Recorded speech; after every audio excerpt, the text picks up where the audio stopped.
Hello there! Hi everybody! Welcome on my stream! And hello Frankie! I'm glad you can catch me, even if for a while, when you are in work.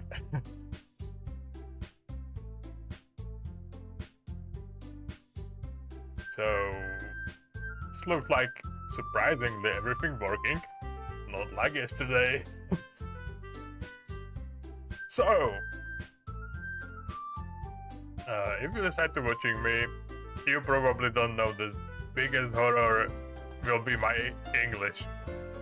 Because my reading is really terrible. If you're watching my stream, you can know that. So, let's hope we survive this, because I'm sitting here and thinking, yeah, I chose a really great game for this. So, let's go in, I guess. Okay, my name is Tommy. But I'm so excited about it. Hey! I see an annoying girl running toward me from the distance, waving her arms in the air like she's totally obvious to any attention she might draw to herself. That girl is Sayori, my neighbor and good friends since we were children. You know, the kind of friends you never seen yourself making today, but it just kind of works out because you have known each other for so long. We used to walk to school together on a day like this, but starting around high school she would oversleep more and more frequently, and I would get tired of waiting up. But if she going to chase after me like this, I almost felt better of running away. Okay. However, I just sigh and idle in front of the crosswalk and let Sayori catch up to me. Haha! I oversleep again, but I caught you this time. Maybe, but only because I decided to stop and wait for you. Okay, this is me. You say that like you were thinking about ignoring me. That's mean, Tommy. Well, if people stare at you for acting weird, then I don't want them to think we are a couple or something. Fine. But you did wait for me after all. I guess you don't have it in you to be mean, even if you want to. Whatever you say, Sayori. We cross the street together and make our way to school. As we draw near, the streets become increasingly speaklet with other students making their daily commute.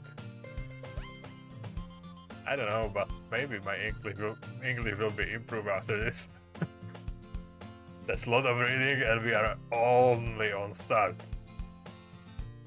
By the way, Tommy, have you decided on club to join yet? A club? I told you already, I'm really not interested in joining any clubs. I haven't been looking either. That's not true. You told me you would join a club this year. Did I? I'm sure it's possible that I did. In one of our many conversations where I dismissively go along with whatever she's going on about.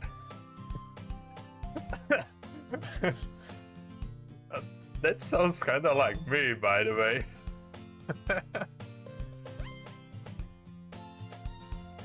Sarah likes to worry a little too much about me when I'm perfectly content just getting by on the average while spending my free time in games and anime. I was... Fuck. Okay. I was talking about how I worried that you won't learn how to socialize or have any skills before college. Your happiness is really important to me, you know? And I know you are happy now, but I'll die at the thought of you becoming a need in a few years because you are not used to the real world. Well, you trust me, right? Well, don't make me keep worrying about you. Alright. I will look at a few clubs if it makes you happy. No promises, true. Will you at least promise me you will try a little? Yeah, I guess I promise you that. Yay! Why do I let myself get lectured by such a carefree girl? More than that, I'm surprised I'd even let myself relent to her.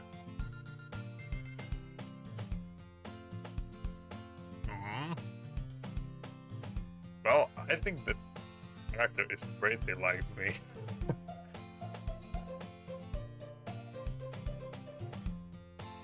Also, why won't look? You're the best girl, I'm... Okay. Let's see. I guess seeing her worry too much about me makes me want to ease her mind at least.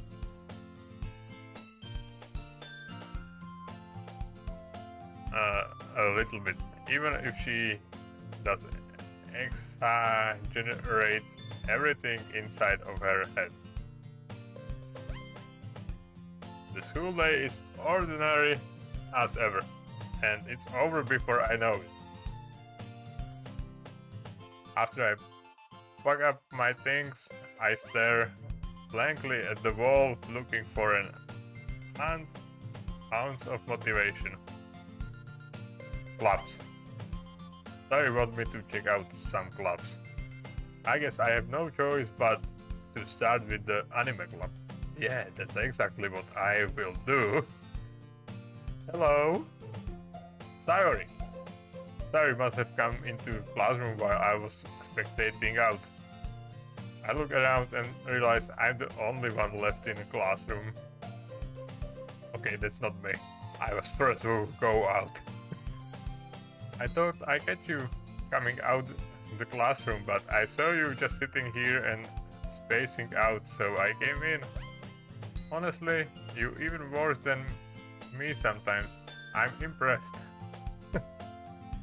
You don't need to wait up for me if it's going to make you late to your own club.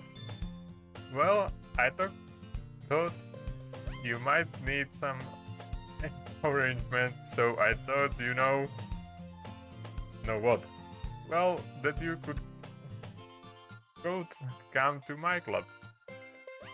Sayori. Yeah? There is no way I'm going to your club. Eh? What mean? Okay. Sayori is vice president of the literature club.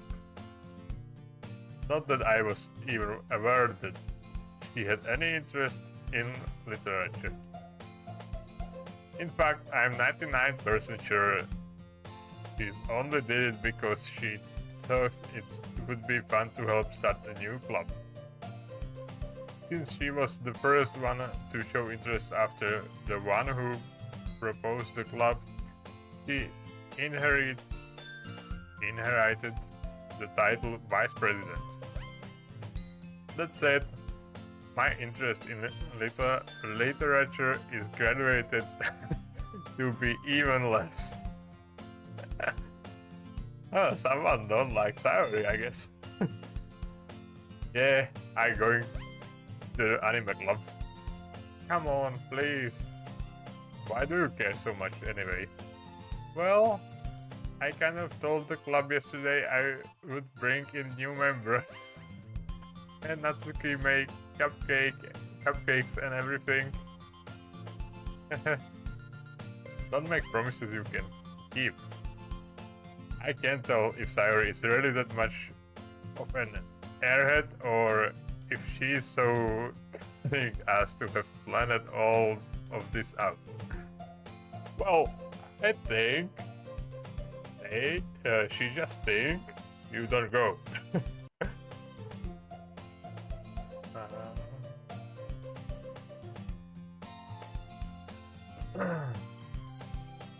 Okay, let out a long sigh. Fine, I'll stop by for a cupcake, okay? Yes, let's go! And thus, today marks the day I sold my soul for cupcake. Well, I think you don't know. You don't know, dude.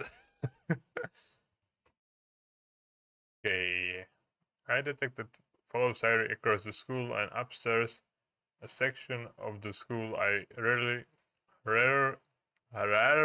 visit, being generally used for third years classes and activities. And I find I find one problem and I will solve him right now. Okay. Oh yeah, come on.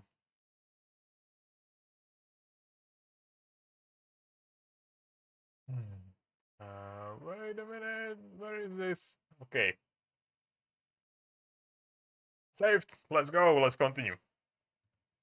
Sayori, full of energy, swings open the classroom door. Even the new member is here. Everyone, the new member is here. I told you, don't call me new member. eh. I glaze around the room. Welcome to the Literature Club. It's a pleasure meeting you. Sayori always says nice things about you. Seriously, you broke a boy? Way to kill the atmosphere. Ah, Tommy, what a nice surprise. Welcome to the club. All words escaped me in this situation. This club is full of incredibly cute girls. What are you looking at? If you want to say something, say it. So, sorry? Natsuki. The girl with the sour attitude, whose name is apparently Natsuki, is one I don't recognize. Her small figure makes me think she's probably first year. She's also the one who made cupcakes according to Sayori. You can just ignore her when she gets moody. Sayori says that quietly into my ear, then turns back toward the other girls. Anyway, this is Natsuki, always full of energy. And this is Yuri, the smartest in the club. Don't say things like that. Yuri, who appears incomparably more mature and timed, seems to have a hard time keeping up with people like Sayori and Natsuki. Well, it's nice to meet both of you. And it sounds like you already know Monika, is that right? That's right. It's great to see you again, Tommy. Monika smiles sweetly. Okay, we do know each other. Well, we're rarely talk, but we were in the same class last year. Monika was probably the most popular girl in class. Smart, beautiful, athletic. Basically, completely out of my league. So, having her smile at me genuinely feels a little... Yeah, you too, Monica. Come, sit down, Tommy. We made room for you at the table so you can sit next to me or Monica. I'll get the cupcakes. Hey, I made them. I'll get them. Sorry, I got a little too excited. Then how about I make some tea as well? The girls have a few desks arranged to form a table. As I mentioned, it's been widened so there is one space next to Monica and one space next to Sayori. Natsuki and Yuri walks over the corner of the room where Natsuki grabs a wrapped tray and Yuri opens the closet. Still feeling awkward, I take a seat next to Sayori. Well, you don't like her, but you are so nervous, so you sit next to her. Natsuki proudly marches back to the table, tray in hand. Okay, are you ready? Ta-da! Whoa! Natsuki lifts the foil of the tray to reveal a dozen white, fluffy cupcakes decorated to look like little cats. The whiskers are drawn with icing and little pieces of chocolate were used to make ears. So cute! I had no idea you were so good at baking, Natsuki. Well, you know, just hurry and take one. Sayori grabs one first, then Monica, I follow. It's delicious.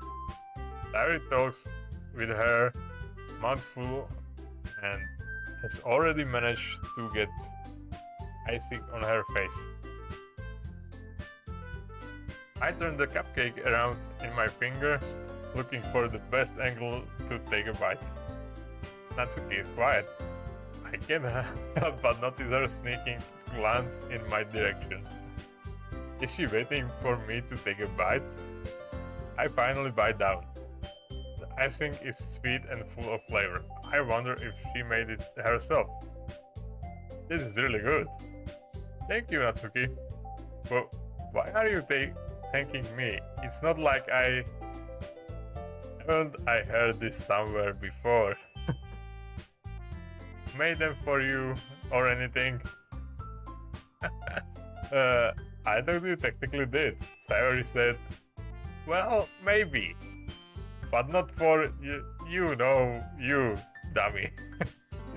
Alright. Give up Natsuki's weird logic and dismiss the conversation. Yuri returns to the table carrying a tea set. She's carefully placed a teacup in front of each of us before setting down the teapot next to the cupcake tray. You keep a whole tea set in this classroom? Don't worry, the teachers give us permission. After all, doesn't a hot cup of coffee help you enjoy a good book? I guess. Don't let yourself get intimidated. Yuri just trying to impress you. That's not. Insulted Yuri looks away.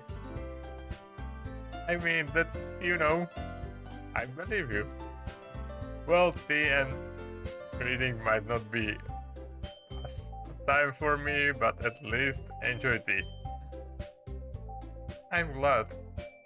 Yuri finally smiles to herself in relief. Monica raises an eyebrow, then smile at me. So, what made you consider the literature club? I was afraid of this question. Yeah, I'm not surprised. Like, why?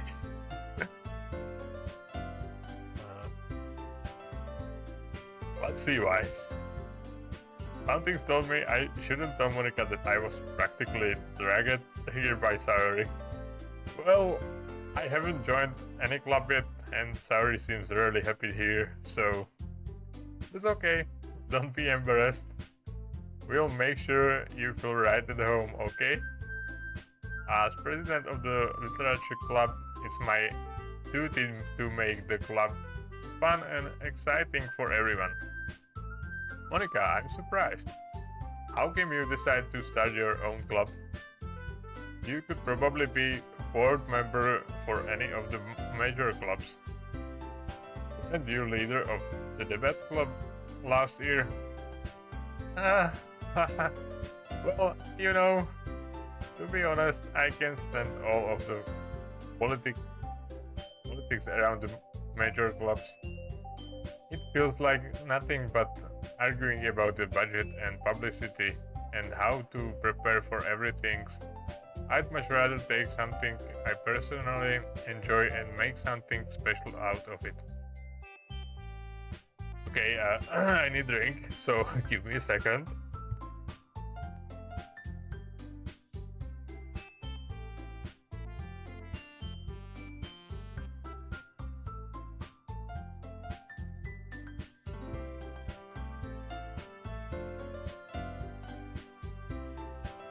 Okay, a lot of reading, so it will be probably a lot of drinking.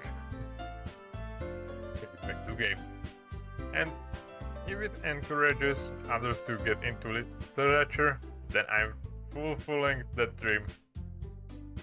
Monica really is great leader. Yuri also nods in an agreement. Then, then I'm surprised there aren't more people in club yet. It must be hard to start a new club. You could put it that way. Not many people are very interested in putting out all the effort to start something brand new, especially when it's something that doesn't grab your attention, like literature. You have to work hard to convince people that you are both fun and worthwhile. But it makes school events like the festival that much more important. I'm confident that we can all really grow this club before we graduate it. Right, everyone? Yeah. Well, we'll do our best. You know it. Everyone enthusiastically agrees. Such a different girls, all interested in the same goal. Monica must have worked really hard just to find these three. Maybe that's why they were also delighted by the idea of a new member joining. To talk, I still don't really know if I can keep up with their level of enthusiasm about literature. So, Tommy, what kind of things do you like to read? Okay, I want no answer for this. Well, considering how little I read the past few years, I don't really have a good way to answering that. Manga? I muted quietly to myself. How joking. Natsuki has suddenly picks up. It looks like she wants to say something, but she keeps quiet. No, not much of a reader, I guess. Well, this can change. What am I saying? I spoke without thinking after seeing Yuri's sad smile. Anyway, what about you, Yuri? Well, let's see. Yuri traced the rim of her teacup with her fingers. My favorites are usually novels that build deep and complex fantasy worlds. Hey, that sounds interesting. The level of creativity and craftsmanship behind them is amazing to me, and telling a good story in such a foreign world is equally impressive. Yuri just goes on, clearly passionate about her reading.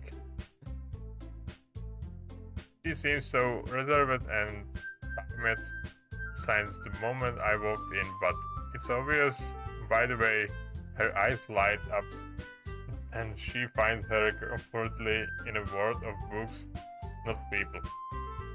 But you know, I like a lot of things. Stories with deep philosophical elements usually immerse me as well. Isn't it amazing how a writer can so deliberately take advantage of your own lack of imagination to completely throw you for a loop? Anyway, I've been reading a lot of horror lately. I read a horror book once. I desperately grasp something I can relate to at the minimal level. At this rate, you might as well be having a conversation with a rock. Really, I wouldn't have expected that, Yuri.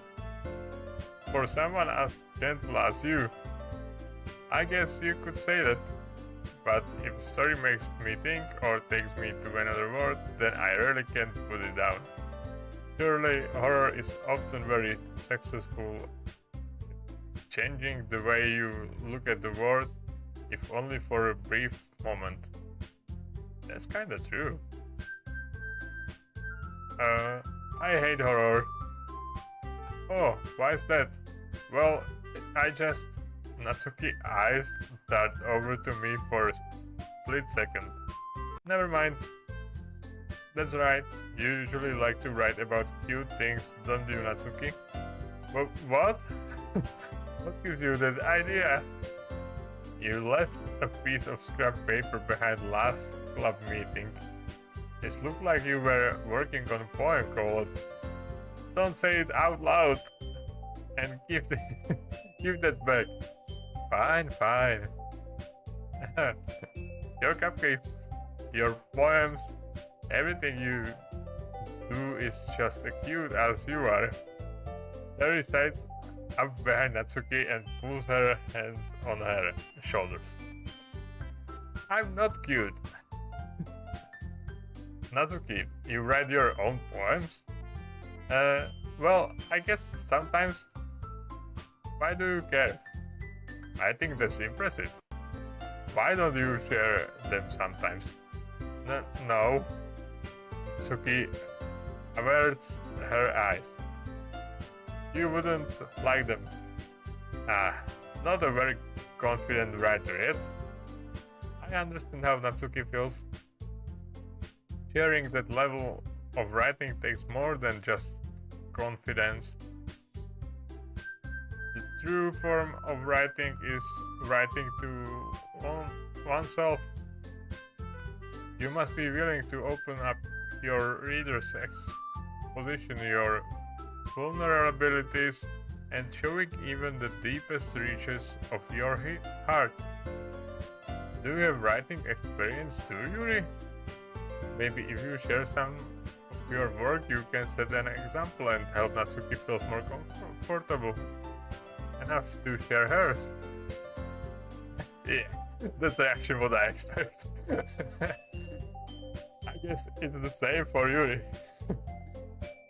I wanted to read everyone's poem. Well, all sits in silence for a moment. Okay, I have an idea, everyone. Huh? Natsuki and Yuri looks quizzically at Monika. Let's all go home and write a poem of our own. The next time we met, we'll share them with each other. That way everyone is even. Yeah, let's do it! Plus, now that we have a new member, I think it will help us to get a little more comfortable with each other and strengthen the bond of the club. Is that right, Tommy? Monika smiles warmly at me once again. Write poem? Hold on, there's still one problem. Huh? What's that? Now that we are back on the original topic of me joining the club, I bluntly come forth with what's been on my mind the entire time. I never said I would join this club. Sayori may have convinced me to stop by, but I never made any decision. I still have other clubs to look at, and I lose my train of thoughts. All four girls stare back at me with dejected eyes. But I'm sorry, I thought... Tommy, you all... I'm defenseless against these girls. How I'm supposed to make a clear-head decision when it's like this? That is, if writing poem is the price I need to pay in order to spend every day with these beautiful girls. Right. Okay, I've decided then. I will join the literature club. One by one, the girl's eyes light up. Yes, I'm so happy! Sayori wraps her arms around me, jumping up and down. Hey, you really did scare me for a moment. If you really just came for cupcakes, I would be super pissed. Then let's make it official. Welcome to the literature club. Thanks, I guess. Okay, everyone, I think with that we can officially end today's meeting on a good note. Everyone remember tonight assignment. Write a poem to bring to the next meeting so we can all share. Monica looks over at me once more. Tommy, I look forward to seeing how you express yourself. Yeah.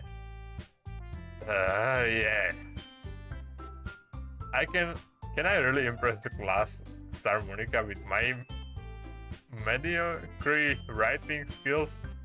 I already feel the anxiety wheeling up inside me. Meanwhile, the girls continue to chit-chat as Yuri and Natsuki clean up their food. Hey Tommy, since we are already here, do you want to walk home together? That's right, Sayori and I never walk home together anymore because she always stayed after school for club. Sure, might as well. Yay! With that, the two of us depart the club room and make our way home. The whole way, my mind wanders back and forth between the four girls. Sayori, Natsuki, Yuri, and of course Monica. Will I really be happy spending every day after school in the literature club? Perhaps I'll have the chance to grow closer to one of these girls. Alright. I'll just need to make the most of my okay, sorry for my English, by the way. Circumstances, and I'm sure good fortune will find me. Good fortune? I'm scared of this good fortune. We will see. And I guess that starts with writing a poem tonight. Okay. It's time to write poem. Big words you think your favorite club member will like. Something good might happen with whoever likes your poem the most. Okay.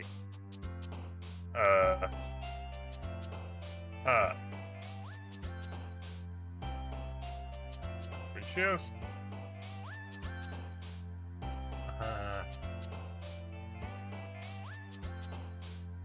Alright. Let's try philosophy. Brightening the feed. crimson, party, sweet, devil, charms, grief. Alright. Disoriented, charm, sweet, defeat. Okay, I have no idea. Let's try defeat. Fireworks, heartbeat, graveyard, cage, entropy, kiss, bouncy, imagination, twirl, intellectual. Yeah, let's take imagination. Money, uncontrollable, unrestrained, pain, joy, vibrant, playground, ambient, existence, disaster. Okay, let's take joy. Don't cry, unrequited, lipstick, whistle, candy, jumpy, rod, summer, email.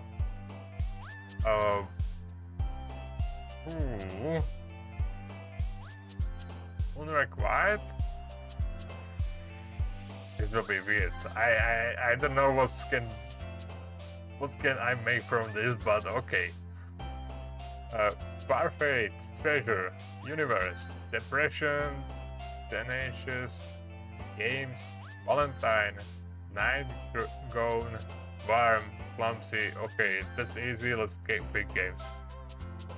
Vanilla, anger, peaks, aura, hurt, feeder, jump, rainbow, puzzle, play. We got games, so let's go play. Excitement, hurt, marriage, vivid, amazing, shopping, cute, shame, shiny, contamination, excitement, variance, analysis, judgment, loud, secretive, together, horror, clouds, whirlwind, friends. Let's take horror. Agonizing, Doki Doki, strawberry, fear, starcade, blanket, sadness, death, family, unending. I don't know. Let's try fear. Sparkle, incapable, sunset, infinite, desire, kitty, bubbles, flowers, inside, sensation. Infinite, beauty, hope, silly, fluffy, speckle, play, bliss, tears, music, extraordinary, beauty, cars, marshmallows, hope, spinning, comfort, broken, flies, pleasure, dance, explode. Wow, let's take pleasure. I'm really excited. I'm really won't know what's can make from this. Smile, faster, skipping, flying, laugh, rose, covered, headphones, wonderful, lucky. Wonderful. Holiday, romance, sunny, natural, vivacious, dream, sugar, awesome, vertigo, anime. Let's speak anime. Captive, heaven sent, vitality, hair, landscape, electricity, color, memories, question, prayer. Memories. Poop, bed, nibble, love, determination, papa, peace, embrace, ocean, disown. Laugh, journey, misery, unstable, mouse, disarray, lazy, infallible, fantasy, whisper, ribbon. Okay, fantasy. Fun, time, jiggle, destiny, misfortune, climax, exposure, socks, owned and shanty. I don't know why, but I want big socks because I won't know what can make from this, but let's pick fun. Okay, that's 20. Let's see, I really want to know. Hi again, Tommy. Glad to see you didn't run away on us. Nah, don't worry. This might be a little strange for me, but I at least keep my words. Well, I'm back at the Literature Club. I was the last to come in, so everyone else is already hanging out. Thanks for keeping your promise, Tommy. I hope this isn't too overwhelming of a commitment for you, making you dive head first into literature when you are not accustomed to it. Oh, come on, like he deserves any slack. Larry told me you didn't even want to join any club this year, and at least year 2. I don't know if you plan to just come here and hang out or what, but if you don't take us seriously, then you won't see the end of it. Natsuki, you certainly have a big mouth for someone who keeps her manga collection in the club room. I know it. Natsuki finds herself stuck between saying Monica and manga. Manga is literature. Swiftly defeated, Natsuki plops back into her seat. But yeah, it's true. Like, it's literature. It's not like it's something different, because you can read it. So what's supposed to be? And give me a second. I maybe find some problem. And I'm not sure about it. I just take a quick drink also. So give me a second.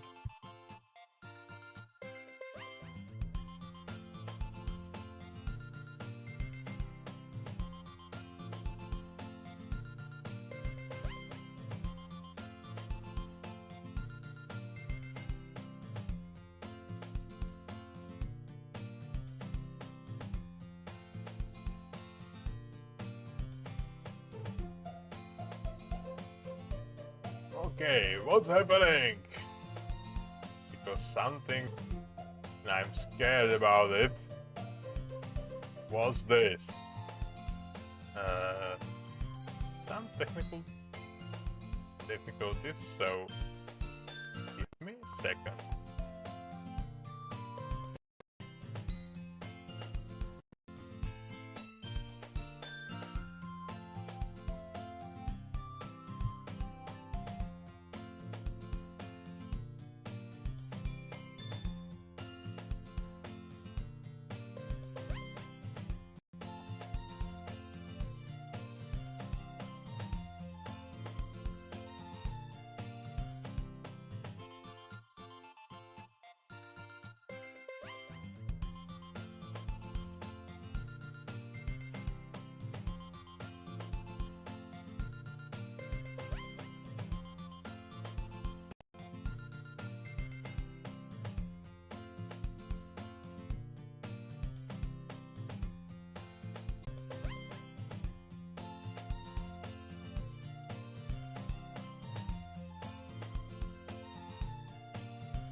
Okay.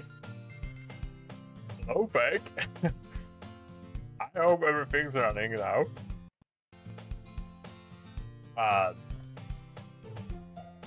For some reason, my OBS decided to not working.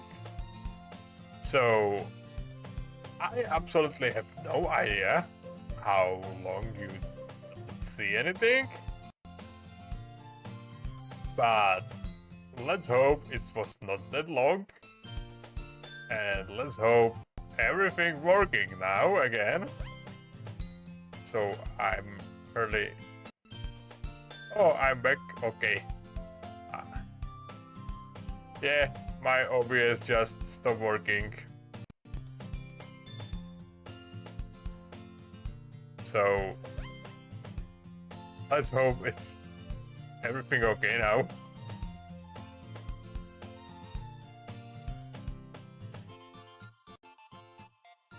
But it looks like I'm stuck. Or I'm not. Okay, everything's running.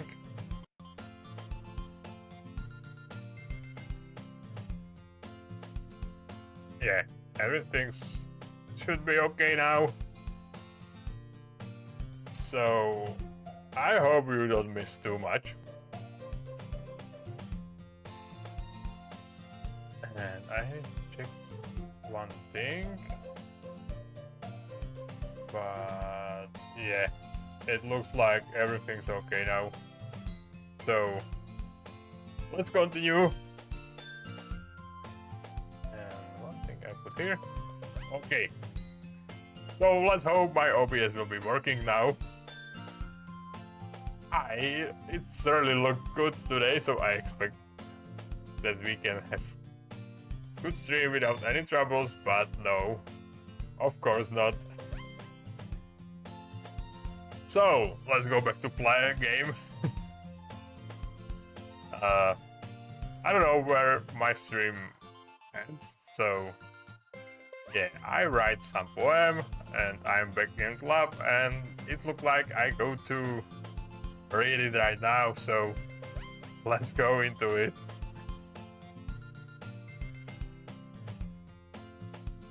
Swiftly defeated, Natsuki plops back into her seat.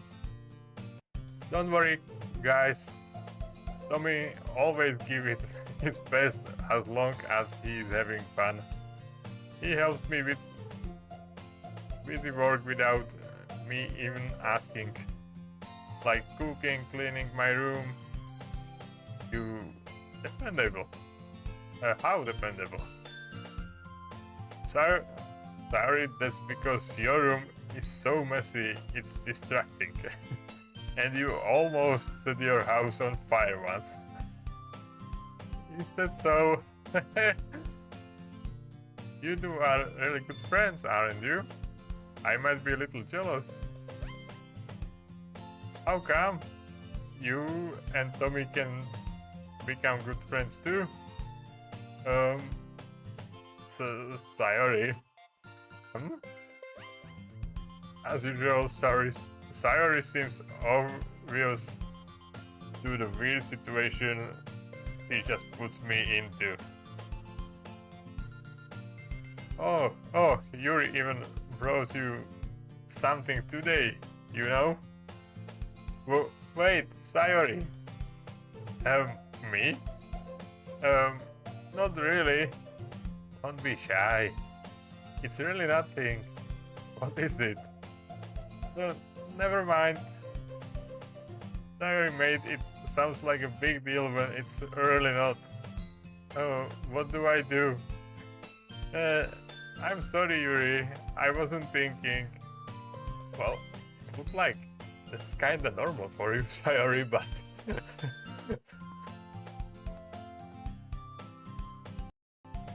Okay, real check it's everything working and it looks good. Okay, I guess that's mean it's up to me to rescue this situation. Hey, don't worry about it. First of all, I wasn't expecting anything in the first place. So any nice gesture from you is a pleasant surprise. It's make me happy no matter what. Is that so? Yeah, I won't make a big deal if you don't want it to be. Alright. Here. Yuri reaches into her bag and pulls out the book. I didn't want you to feel left out, So I pick out a book that I thought you might enjoy. It's a short read, so it should keep your attention even if you don't usually read. And we could, discuss it if you want it. This is this girl accidentally being so cute. She even picked out a book she thinks I like, despite me not reading much. Yuri, thank you. I definitely read this. I enthusiastically take a book. Whew. Well, you can read it at your own pace. I look forward to hearing what you think. Now that everyone's settled in, I expect Monica to kick off some scheduled activities for the club. But that doesn't seem to be the case. Sayori and Monica are having a very conversation in the corner. Yuri's face is already buried in a book. I can't help but notice her intense expression, like she was waiting for this chance. Meanwhile, Natsuki is roaming around in the closet. Man, it looked like no one wants to be bothered today. I slipped down into the nearest desk. How I'm supposed to occupy myself with something literature related by myself like this? I guess I could always read some of the book Yuri gave me, but I'm feeling a little too tired to read. I could probably fall asleep right now. But that's not a good idea, I guess. I close my eyes and end up listening it on Sayori's conversation with Monica. We are probably gonna seem really lame compared to all the other clubs too. Well, we can't give up. The festival is our chance to show everyone that literature is all about. The problem is that the idea of a literature club sounds too dense and intellectual. But it's not like that at all, We just need a way of showing to everyone something that speaks to their creative minds. That doesn't solve the problem, true? Huh? What do you mean? Even if we come up with the most fun things ever, nobody will come in the first place if it's a literature event. So it's more important to figure out how to get people to show up in the first place, And after they came, we can do things to speak to their creative minds. What's this? Sayori is talking this really seriously. It's rare to hear her deliberating like this. Well, her second day. So how you can know it's rare? Hey, huh? That's a good point. In that case, you don't think food will do the trick? Well, what kind? Well, I guess we could cupcakes. Ah, good thinking. Natsuki would love to do that.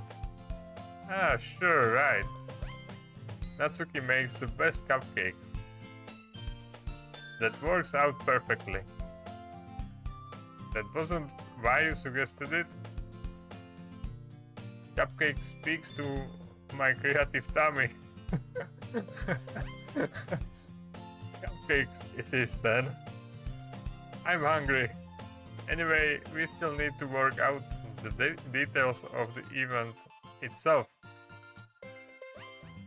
I find myself smiling. In the end, Sayori is still her usual self, but herein lies the unexpected reason I admit her. Unlike me, who has trouble finding any motivation at all, Sayori can put her mind to things and make them come to life. I suppose that's why I end up letting her get on my case about things. I can't help but wonder what it would be like to see the world through her eyes. Wow!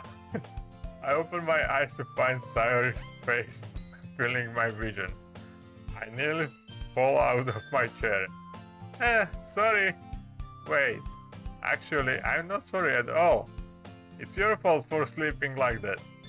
This isn't the napping club.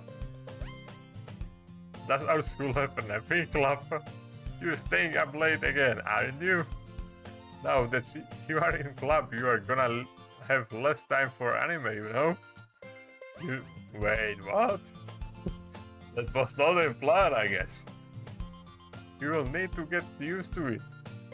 Don't say that so loud. I glance over my shoulder to see if Monica overheard. It's true too, Joe. Yeah, I know. You're always looking out for me, Sayori.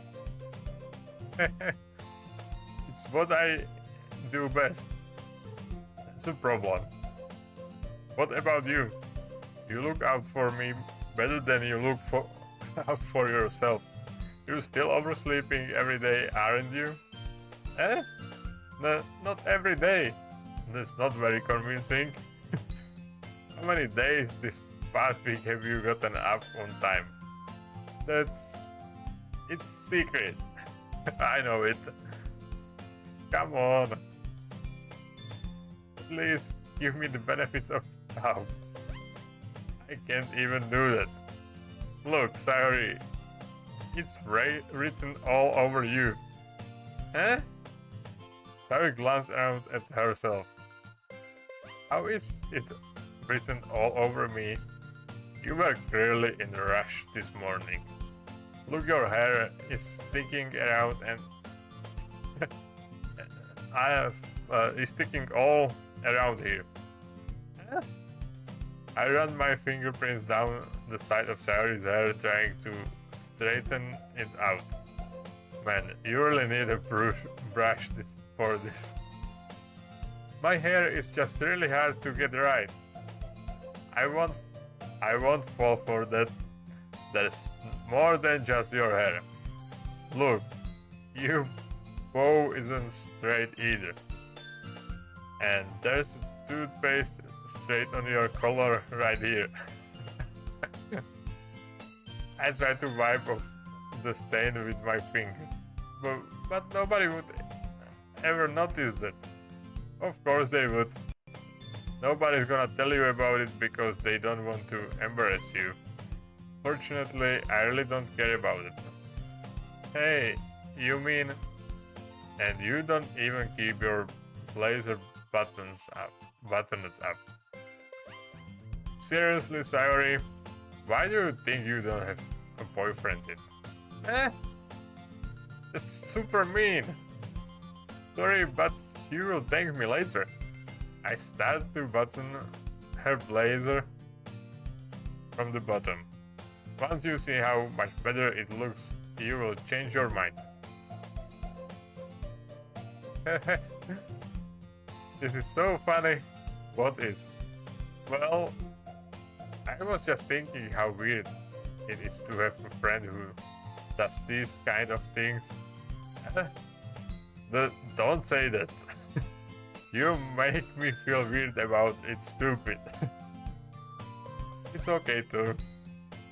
I'm happy we are like this. Aren't you? I guess. Hey, be careful. The button might came off. Why is this one so hard to close? I struggle to fully close the button near her chest. Does this thing ever fit you properly? It did when I bought it.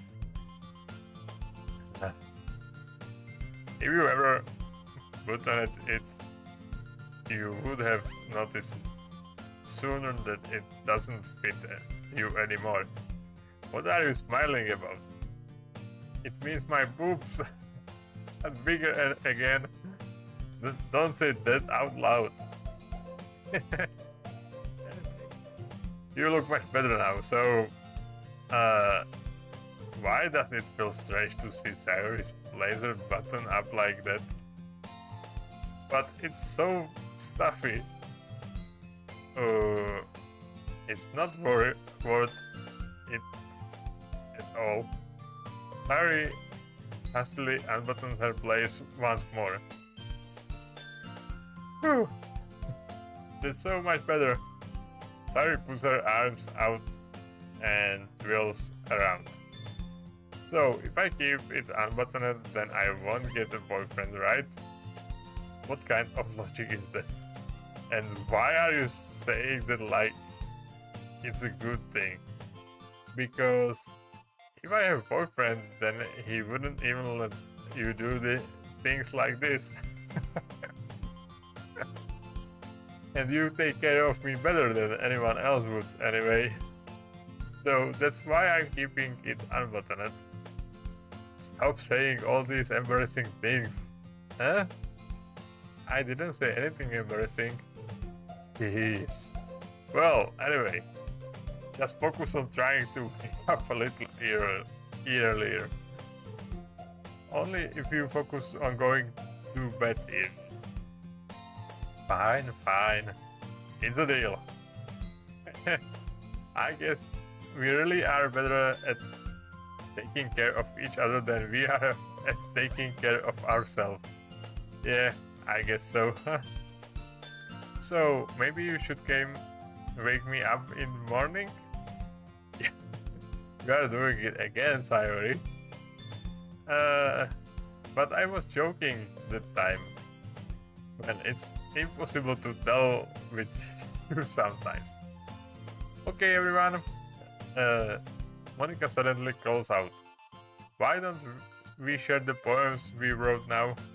Yay! Tommy, I can't wait to read yours. Yeah, the same. I felt to sound enthusiastic, but Sayori still wrote a way to retrieve her poem. Well, I'm really won't know what I'm right. Alright then. By the way, did you remember to write a poem last night? Yeah. My relaxation ends. I can't believe I agreed to do something so embarrassing. I couldn't really find much inspiration since I've never really done this before. Well, now that everyone's ready, why don't you find someone to share with? I can't wait. Sayori and Monika enthusiastically pull out their poems. Sayori is on a wrinkled sheet of loose leaf torn from a spiral notebook. On the other hand, Monika wrote her in a composition notebook. I can already see Monika's first time handwriting from where I sit. Natsuki and Yuri reluctantly comply as well, reaching into their bags. I do the same myself. Who should I show my poem first? Okay. It's an interesting question. My mind goes to Sayori because we know each other. Also, I maybe want Yuri because I think with the words what I pick, it could be something what she like.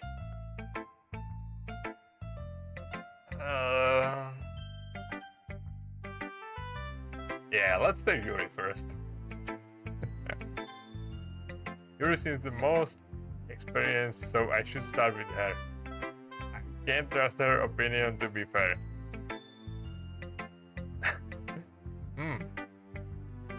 Yuri stares at the poem. Wait, I don't even see what I write. A minute passed. more than enough time for her to finish reading. Oh, so sorry. I forgot to start speaking. It's fine. Don't force yourself. I'm not. I just need to put my thoughts into words. Hold on. Okay. This is your first time writing poem, right? Yeah. Why do you ask? I'm just making sure. I guess it might be after reading through it.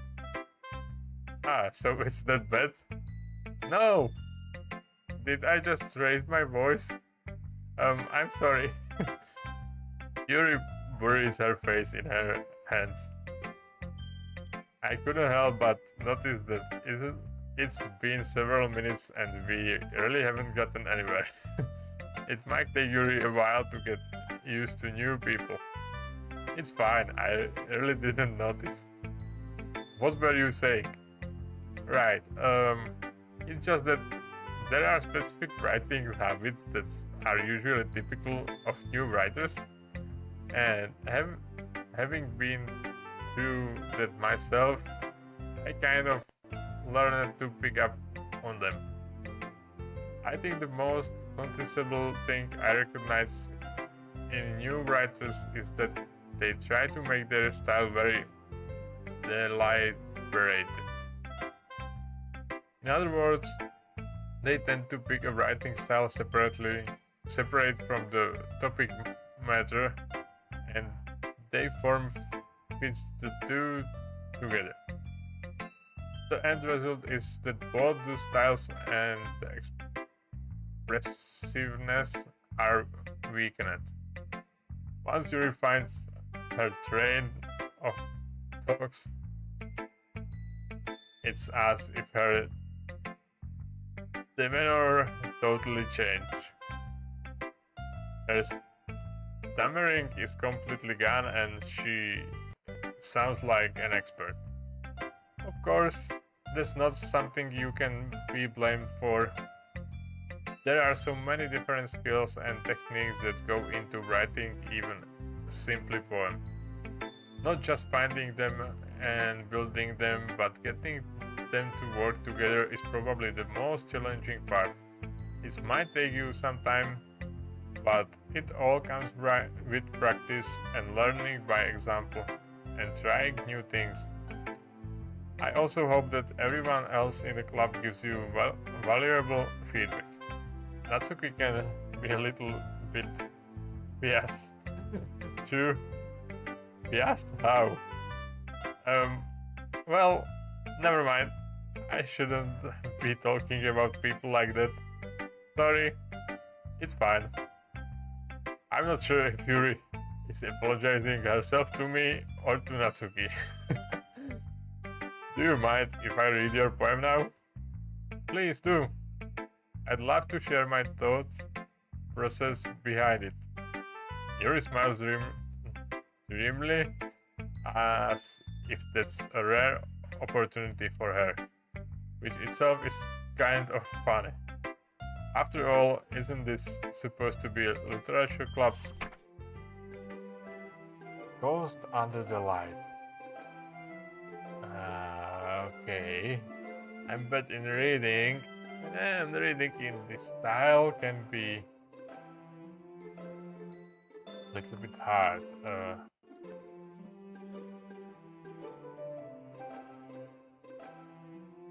The tendrils of my hair illuminate the amber glow. Okay, I can't read this. Sorry guys, you can read it by yourself, but it's too hard for me. That must be this one. The last remaining street lights to have withstood the... Okay. No. My English level and this font is not going together. Blue green future. I calm breathing air of the present, but living in the past. The light flickers, I flicker back. Okay, I kinda got it. It's too much poetic for me.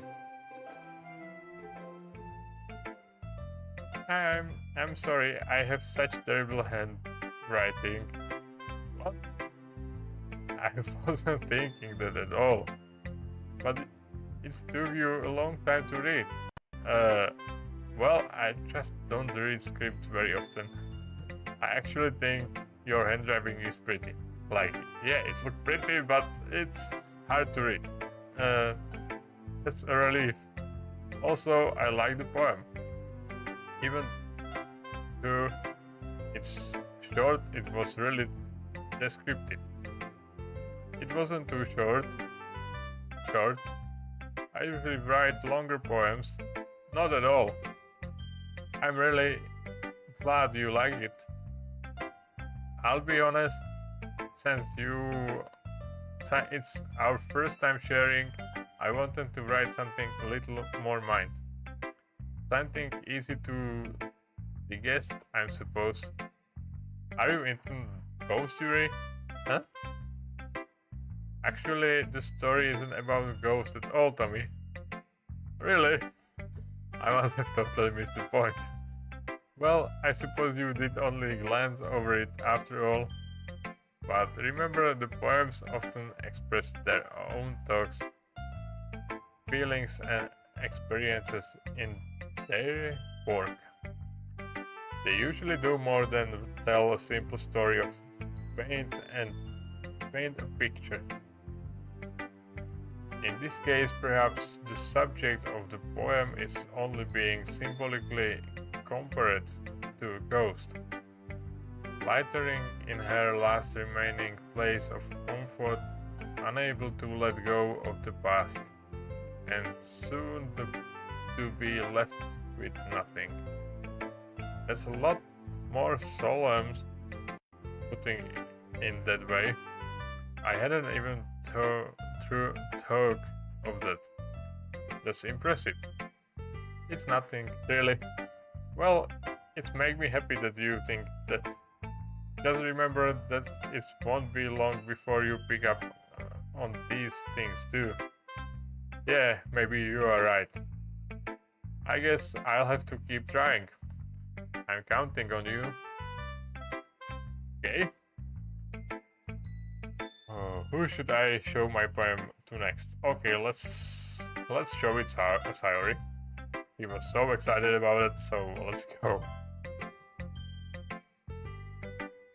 Oh my goodness. This is so good, Tommy. Huh? I love it. I had no idea you were such a good writer. Sayori, you must be seriously overacting. I'm not good at writing at all.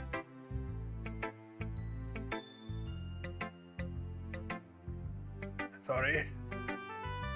I honestly have no idea what I'm doing. Well, maybe that's why.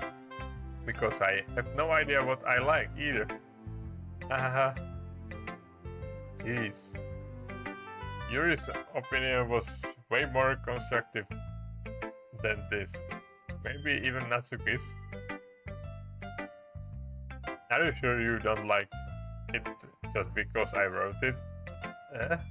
Well, I'm sure that's part of it. I think I understand you better than a lot of other people, you know? So when I read your poem, it's not just a poem. It's a Tommy poem. And that's making it feel extra special. Like I can feel your feelings in it. Sayori hugs the sheets against her chest. You are so weird, Sayori. I'm really happy just that you wrote one. It just reminds me of how you're really part of the club now. Not to mention the fact that I'm standing in front of you in the club room. Well, of course, I'm not really into it yet, but that doesn't mean I break my promise. See? It's like I said before, Tommy. Deep down, you are not selfish at all, you know? Trying new things like this for other people. That's something that only really good people do. Thanks, Sayori. I'm not sure if Sayori sees the full picture of my motivation motive here.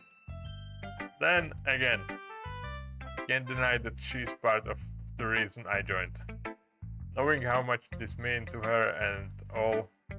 Yeah, and I'm gonna make sure you have a lot of fun here, okay? This will be my way of thanking you. Alright, I'm going to hold you to that then. Yay! Now, you'll read my poem too, right? Don't worry, I'm really bad at this. Well, we will see about it.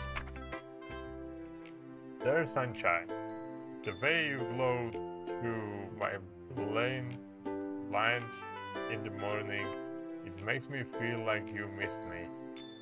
Kissing my forehead to help me out of bed, making the rub the sleep from my eyes. Are you asking me to game out and play? Are you trusting me to wish away a raining day? I look above, the sky is blue, it's secret, but I trust you too. If it wasn't for you, I could sleep forever, but I'm not mad. I want breakfast. Okay. Sorry. This is just guess, but did you wait until this morning to write this? No, just a little bit. You can answer just a little bit to a yes or no question. I forgot to do so last night. Well, at least it makes me feel a little better about myself. Don't be mean. I still try my best. Ah, yeah. I didn't mean to say that it was a bad poem. It came out nice, or how should I put it? It sounds just like you. Really? Yeah.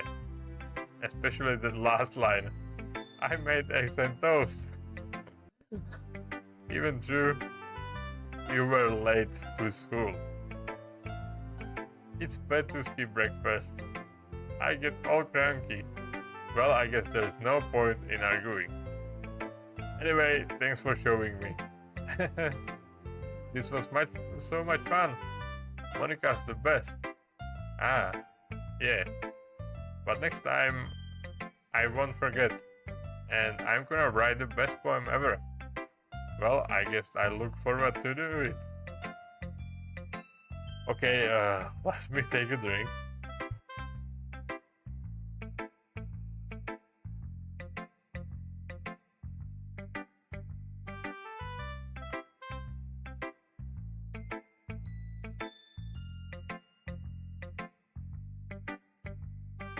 Alright, and let's go and look at Monica. Hi Tommy, having a good time so far? Yeah. Good, glad to hear it. By the way, since you are new and everything, if you ever have any suggestion for the club, like new activities or things we can do better, I'm always listening. Don't be afraid to bring things up, okay? Alright, I'll keep that in mind. Of course I'll be afraid to bring things up. I'm much better off just going with the flow until I'm more settled in. Anyway, want to share your poem with me? It's kind of embarrassing, but I guess I have to. Don't worry, Tommy. We are all a little embarrassed today, you know? But it's that sort of barrier that we'll all learn to get past soon. Yeah, that's true. I had Monica my poem. I like this one. It makes me think of something Sayori would like. Is that so? You and Sayori are really good friends, right? I wouldn't be surprised if you had those sort of things in common. Well, we may be good friends, but Sayori and I are actually really different. Well, that may be the case. But maybe there are also some similarities that you wouldn't expect. The way she talks about you, it sounds like the two of you really care about each other's well-being. Even if you show it in different ways, it ends up being more similar than you think. So I think that's the kind of vibe I get when writing your poem. You sure you're not reading it too much? I could be. Oh gosh, it sounds like Yuri. But in any case, Sayori's writing has kind of gentle feel to it. I can tell that she likes exploring with emotions like happiness and sadness. Who knows that someone so happy would enjoy sad things too? Yeah, that's totally unexpected. Well, to each their own, and you shouldn't be afraid to experiment a little bit either. I'm sure I will end up trying different things a lot. It could take a while before I feel comfortable doing this. That's okay. I'd love to see you try new things. That's the best way to find the kind of style that suits you. Everyone else might be a little bit biased toward their own kind of style, but I'll always help you find what suits you the most. So don't force yourself to write the way everyone else wants you to write. It's not like you have to worry about impressing them or anything.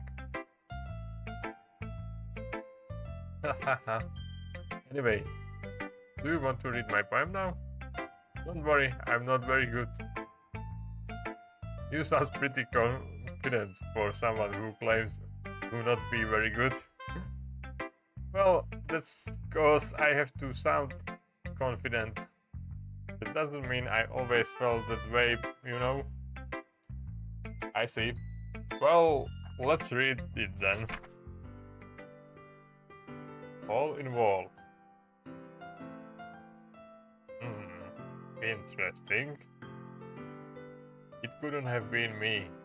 See the direction the sparkle brought through. A noisy neighbor? An angry boyfriend? I'll never know. I wasn't home. I burned inside for a clue. No, I can't see. I really blind like a film left out in the sun. But it's too late. My retinas already scorched with a permanent copy of the meaningless image. It's just a little hole. It wasn't too bright. It was too deep, stretching forever into everything. A hole of infinite choices. I realize now that I wasn't looking in, I was looking out, and he, on the other side, was looking in. Okay. So, what do you think? It's very freeform, if that's what you call it. Sorry, I'm not really the right person to ask for feedback. Hahaha. Don't, it's okay. Yeah, that kind of style has gotten pretty popular nowadays. That is, a lot of poems have been putting emphasis on the timing between words and lines. When performed out loud, it can be really powerful. What was the inspiration behind this one? Well, I'm not sure if I know how to put it. I guess you could say that I had some kind of epiphany recently. It's been influencing my poems a bit. An epiphany? Yeah, something like that. I'm kind of nervous to talk about deep stuff like that, because it's kind of coming on strongly. Maybe after everyone is better friends with each other. Anyway, here's Monica's writing tip of the day. Sometimes when you are writing poem or story, your brain gets too fixed on specific points. If you try so hard to make it perfect, then you will never make any progress. That's true. Progress, not perfection. Just force yourself to get something down on paper and tidy it up later. Another way to think about it is this. If you keep your pen in the same spot for long, you will just get a big dark puddle of ink. Okay, that's kinda true. So just move your hand and go with the flow. That's my advice for today. Thanks for listening. Okay, so let's go on Natsuki.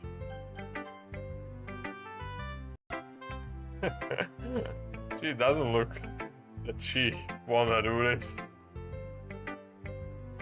Well, it's about what I expect from someone like you. That's a little blunt.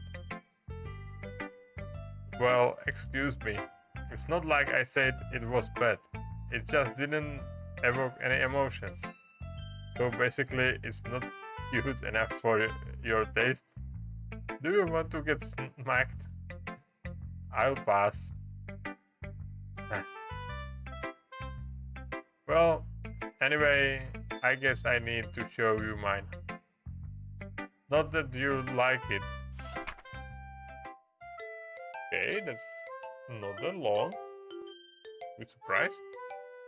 Eagles can fly. Monkeys can climb. Chickens can leap. Horse can race. Owls can speak. Cheetahs can run. Eagles can fly. People can try. But that's about it. Well, it's not bad exactly.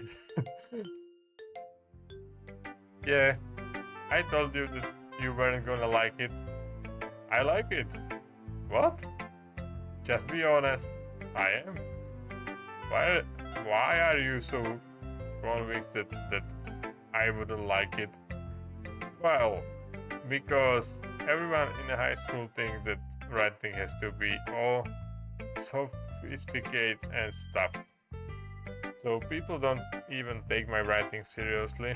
But it's the point of the poem for people to express themselves. Your writing style wouldn't make your message any less valid. Yes, exactly. I like when it's easy to read, but it hits you hard. Like in this poem.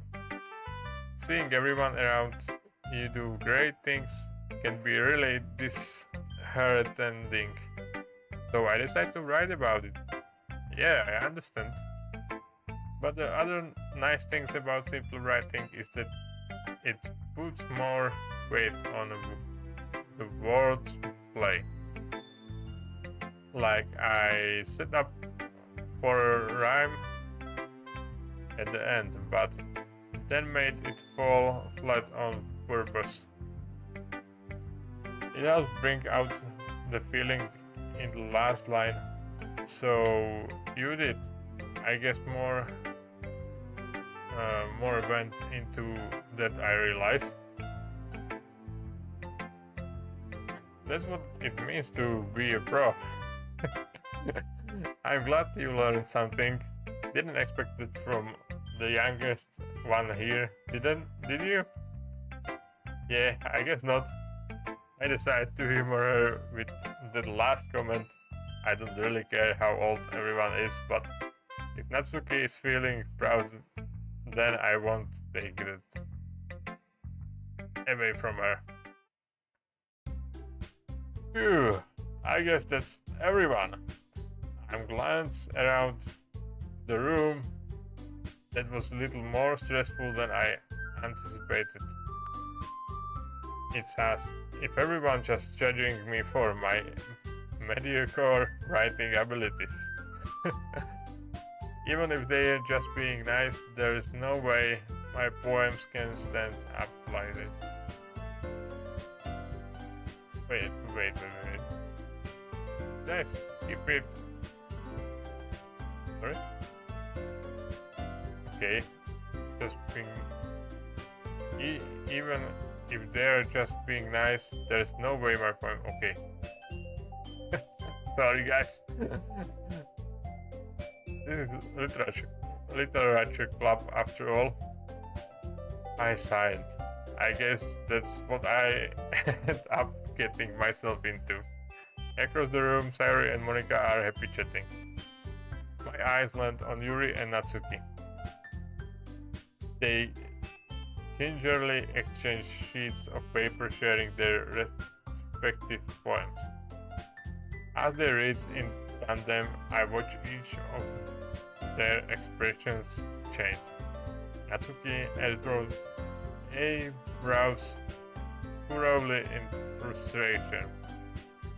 Meanwhile, Yuri smiles sadly. What's with this language? Eh? Did you say something? Oh, it's nothing. Natsuki dismissively returned the poem to the desk with one hand. I guess you could say it's fancy. Thanks. Yuri's cute. Cute? Did you completely miss the symbolism of something? It's clearly about the feeling of giving up. How can that be cute? I know that. I just mean the language, I guess. It was trying to say something nice. Yeah? You mean you have to try that hard to come up with something nice to say? Thanks, but I really didn't come out nice at all. Well, do you have a couple suggestions? If I was looking for suggestions, I would have asked someone who actually liked it. Which people did, by the way. Sayori liked it, and Tommy did too. Was surprised that we like it. So based on that, I'm gladly give you some suggestion of my own. The first of all, excuse me, I appreciate the offer, but I spent a long time establishing my writing style. I don't expect it to change anytime soon, unless if, of course, I came across something practically inspiring, which I haven't yet. And Tommy liked my poem too, you know? He even told me he was impressed by it. Natsuki suddenly stands up. Oh, I didn't realize you were so invested in trying to impress our new member, Yuri.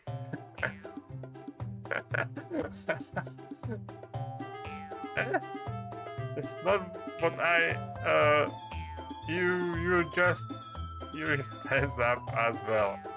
Maybe you're just jealous that Tommy appreciated my advice more than he appreciated yours. Huh? And how do you know he didn't appreciate my advice more? Are you that full of yourself? I know. If I was full of myself, I would deliberately go out of my way to make everything I do overly Tesla. Ooh. Um, is everything okay? Everyone okay? Well, you know what? I wasn't the one whose boobs magically grow a size bigger as soon as Tommy started showing up.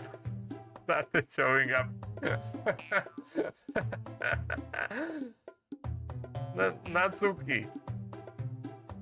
Natsuki, that's a little. This doesn't involve you. I don't like fighting, guys. Suddenly, both girls turned toward me as if they just noticed I was standing here. Tommy, she's just trying to make me look bad. That's not true. She started it. If she could get over herself and learn to appreciate that simple writing is more effective, then this wouldn't have happened in the first place. What's the point of making your poem all convoluted for no reason? The meaning should jump out at the reader, not force them to have to figure it out. Help me explain that to her, Tommy. Well, wait. There's a reason we have so many deep and expressive words in our language. It's the only way to convey complex feelings and meanings the most effectively. Avoiding them is not only unnecessarily limiting yourself, it's also a waste. You understand that, right, Tommy? Well, how did I get dragged into this in the first place? It's not like I know anything about writing, but whomever I agreed with, they probably thinks more highly of me.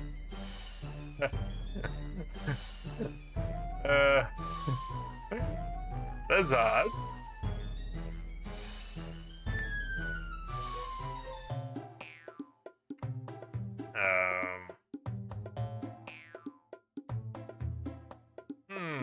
I'm not sure. I'm really not sure.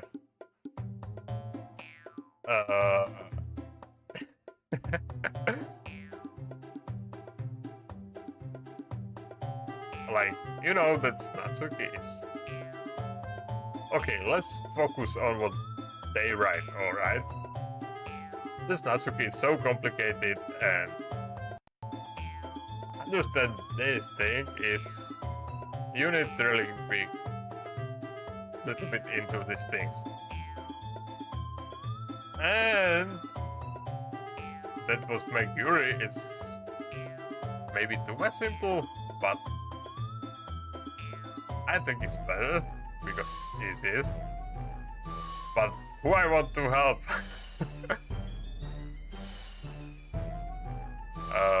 You know what? Help me, Sayori? That's option 2, right?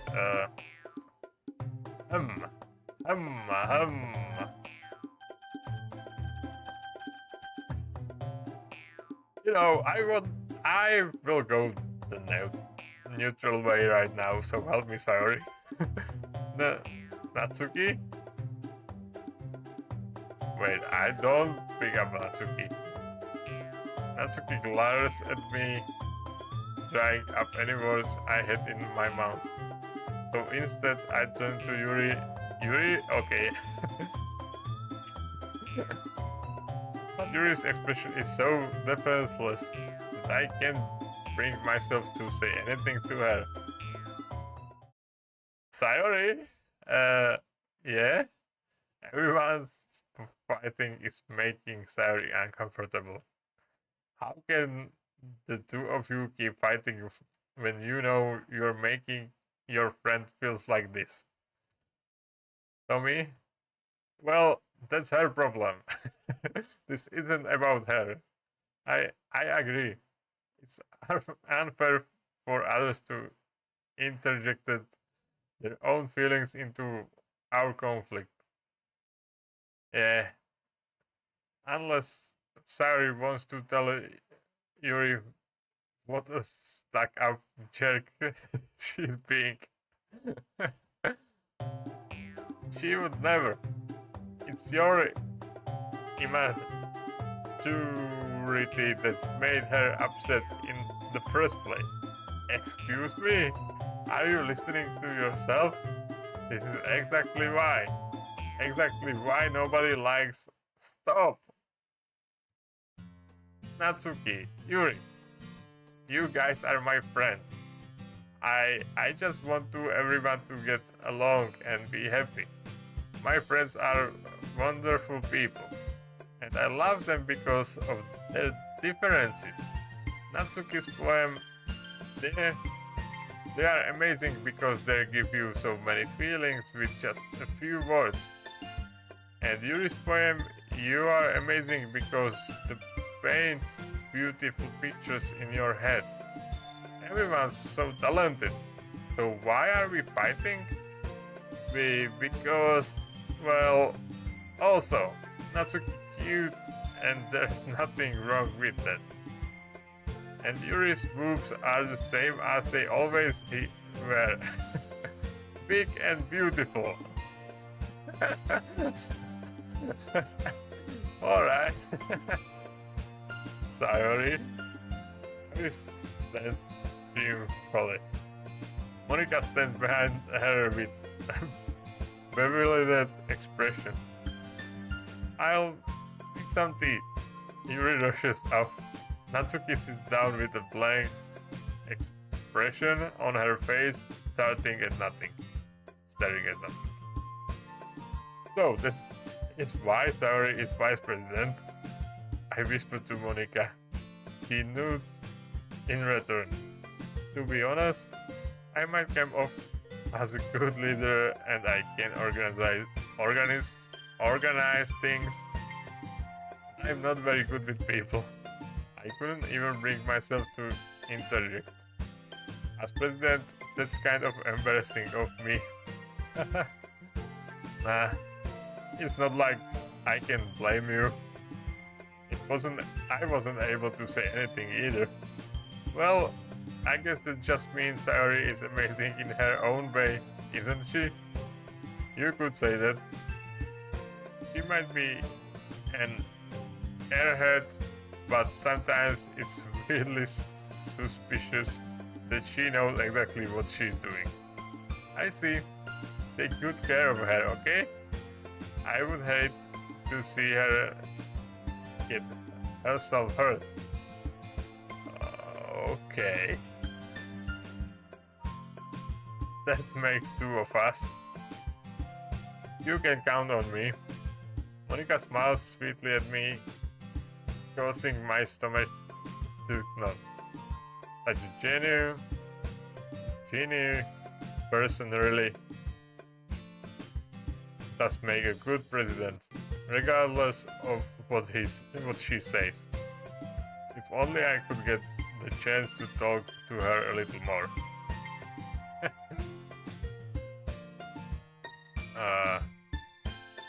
Okay, everyone. It's just about time for us to leave. Did you all feel about sharing poems? It was a lot of fun. Well, I'd say it was worth it. It was alright. Well, mostly. Tommy, how about you? Yeah, I'd say the same. It was a neat thing to talk about with everyone. Awesome. In that case, we'll do the same thing tomorrow. And maybe you learn something from your friends too. So your poems will turn out even better. I think to myself, I did learn a little more about the kinds of poems everyone likes. With any luck, that means I can at least do a better job impressing those I want to impress. I nod to myself with newfound determination. Tommy? Ready to walk home? Sure, let's go. Sayori beams at me. It surely has been a while since Sayori and I have spent this much time together. I can really say I'm not enjoying it either. Sayori, about what's happened earlier. What do you mean? You know, between Yuri and Natsuki? Does that kind of things happen often? No. That's really the first time I've seen them fight like that. I promise they both wonderful people. You don't hate them, do you? No, I don't hate them. I just wanted your opinion and that's all. I can see why they would make good friends with you. Phew. You know, Tommy, it's nice that I get to spend time with you in the club, but I think seeing you get along with everyone is what makes me happiest. And I think everyone's really like you too. That's every day is going to be so much fun. It looks like Sayori still hasn't got onto the kind of situation I'm in. Sure, being friends with everyone is nice, but does it really need to stop there? Well, we will just have to see what the future holds, Sayori. I pat Sayori on the shoulder.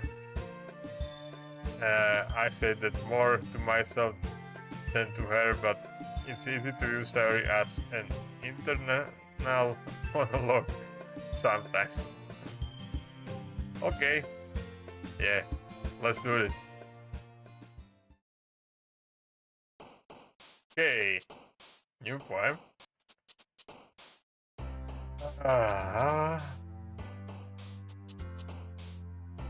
Beauty shining, he's bunny, landscape, kawaii, vanilla, nature, with a sunset. I still don't know who I'm focused on. Well, let's say kawaii. Family, skirt, whistle, dream, graveyard, aura, broken, milk, email, disoriented. Well, it's hard. I really don't know. Skirt, unrestrained, pure candy, essence, whirlwind, loud, charm, peaceful, adventure, explode. Candy, sparkle, waterfall, holiday, fantasy, enchanting, music, desire, disown, joy, sunny. I go with fantasy, it's fantasy, right? Eternity, incongruent, childhood, smile, evening, lipstick, despise, ocean, heaven sent, marriage. Let's take ocean. Vivid, whisper, promise, effulgent, lollipop, unending, secretive, landscape, crimson, party. Let's take lollipop. Warm, climax, both, sweet, together, share, sucks, tears, treasure, Doki Doki. Let's take Doki Doki.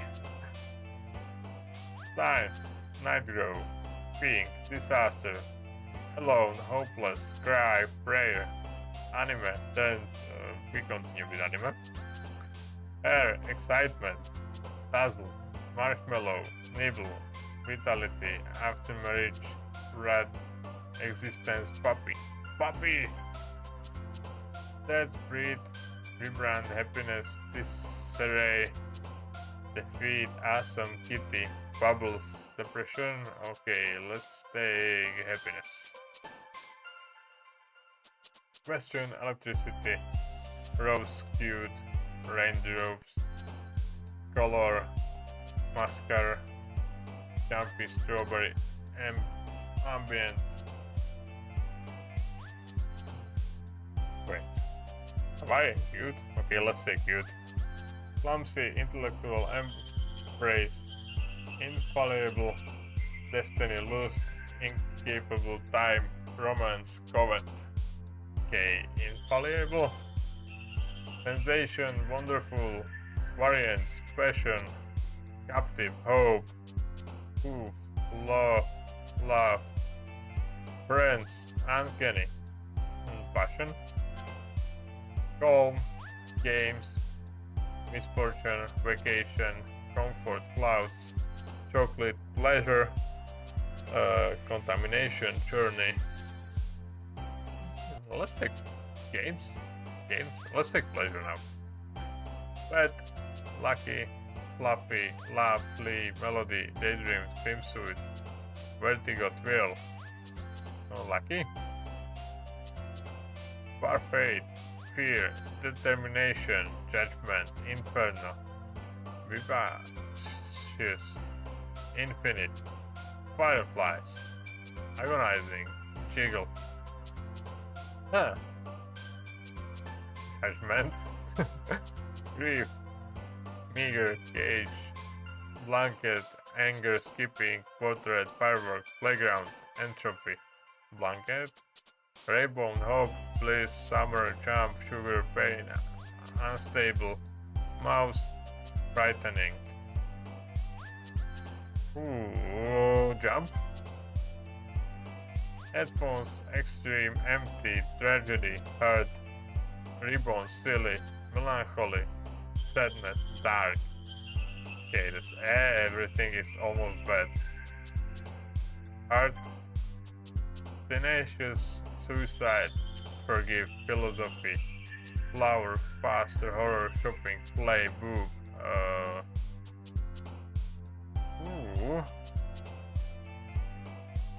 Play. All right. Let's see now.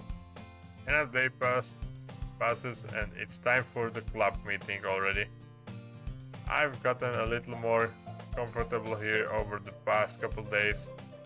Entering the club room, the usual scenes gets me. Hi Tommy.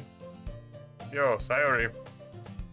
Looks like you are in a good mood today. Just still not used to you being in the club, that's all. I see. It's a pretty simple thing to get you in a good mood. But I guess it's always the simple things with you anyway. Speaking of which, I'm kinda hungry. Will you come with me to buy a snack? No thanks. Eh? That's not like you at all. I have my reasons. Why don't we take a look at your purse, Sayori? Eh? Why that all of a sudden? No reason really. I just wanted to look at it. Huh? Sayori nervously retrieving her coin purse. She flumbles with the latch and gets it open. Then she's turned it upside down and lets the countless spin onto the desk. Only 2 small coins fall out. I know it. I can see right through you, Sayori. That's not fair. How did you even know? It's simple. If you had enough money in the first place, you would have bought a snack before coming to the club.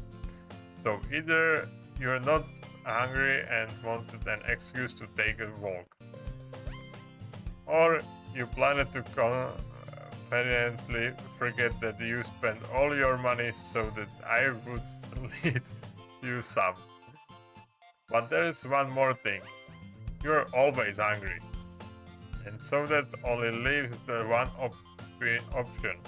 Ooh, I give up. Don't make me feel guilty. If you feel guilty, that means you deserve to feel guilty. Yuri suddenly giggles. Eh? I didn't notice that she was listening in. Her face is in her book, as always. I wasn't listening or anything. I was just something in my book. Yuri, tell Tommy so to let me borrow some money. Don't get me involved like that, Sayori. Besides, you should only buy what you can responsibly afford. And frankly, after pulling a mischievous little stunt like that, your suffering is fair enough retribution. Yeah, I agree. She just can't say anything, but she didn't do this.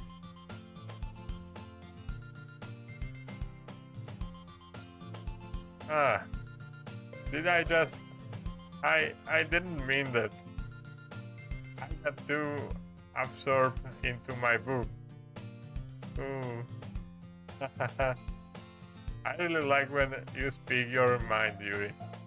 It doesn't happen much, but it's fun side of you. There's no way you could think that. You were right too. I did something bad and now I have to accept the revolution. Retribution. That. Still, coming from you, sorry. I guess there's a little devil inside all of us, isn't there? Don't let her fool you. Sorry, know exactly what she's doing. After all, she told you guys she was bringing me to the club before she even told me. But you wouldn't have come if it weren't for the cupcakes. So I had to trick Natsuki into making them. Come on, give me more credit than that, Sayori. Okay, that's I don't expect. Yeah, out of nowhere, something smacks Sayori in the face and tumbles onto the desk. Oh, what was... cookie? Sure enough. It's giant cookie wrapped in plastic. Sayori glanced around. Is this a miracle? It's because I paid my retribution. Actually, that one almost worked. I was just gonna give it to you, but then I heard you laugh about the cupcakes. It was totally worth seeing your reaction too. Natsuki, that's so nice of you. I'm so happy. Sayori hugs the cookie. Please, just eat it. Sayori rapidly tears open the wrapper and takes a big bite. So good. I'm hungry. Now again. Why is food in games? Sayori suddenly claps her hands over her mouth. I bit my tongue. You're going through a lot ever just one cookie. Natsuki takes a bite of her own cookie. Yours looks really good too, Natsuki. Can I try it? Jeez. Beggars can't be choosers. But yours is chocolate. Yeah, why do you think I give you that one? Fine. Still, I'm really happy that you shared this one with me. Sayori gets out of her seat and goes behind Natsuki, then rubs her arms around her. Jeez. I get it. Cookie still in hand, Natsuki reached up to Nigel Sayori's of hair. Sayori suddenly leans down and takes bite out of Natsuki's cookie. Hey, did you seriously just do that? Oh. Full Sayori throws away to safety. Yuri and I laughed as well. Jeez, you're such a kid sometimes. Monika, can you tell Sayori? Natsuki glanced around. Monica isn't in the club room. Huh? Where's Monica anyway? Good question. Have any of you heard anything about her being late today? Not me. Yeah, I haven't either. That's a bit unusual. I hope she's okay. Of course she's okay. She's probably just had something to do. She's pretty popular after all. Okay, I need to take a drink.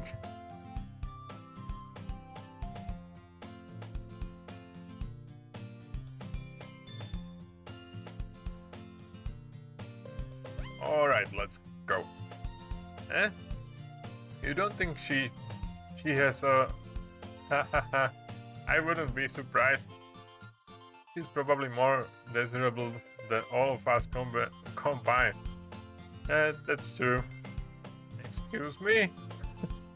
Suddenly, the door swings open. I'm sorry, I'm super sorry. There are you. I didn't mean to be late. I hope you guys weren't worried or anything. Eh?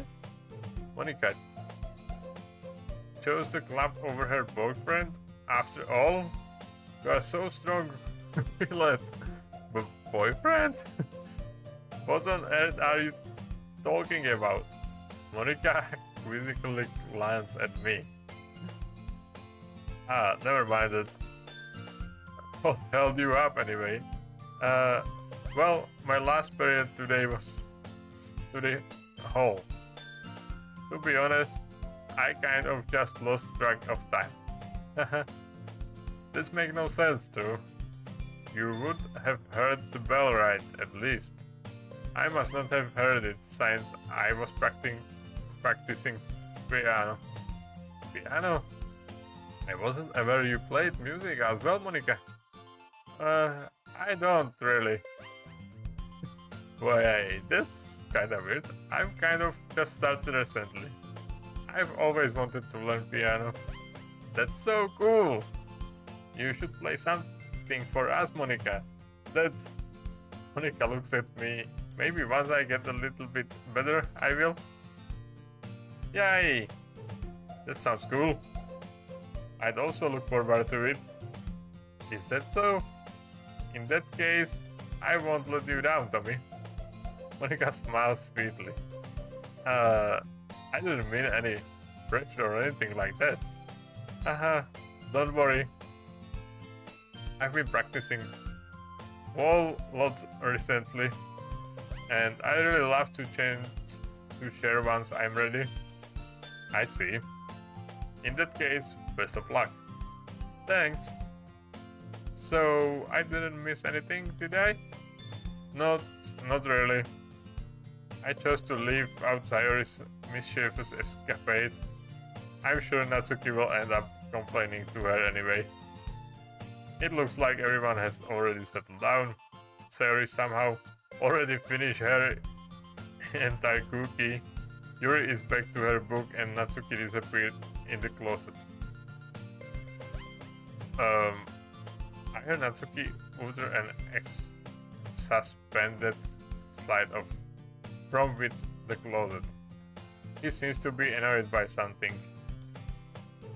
I approach her in case she needs a hand.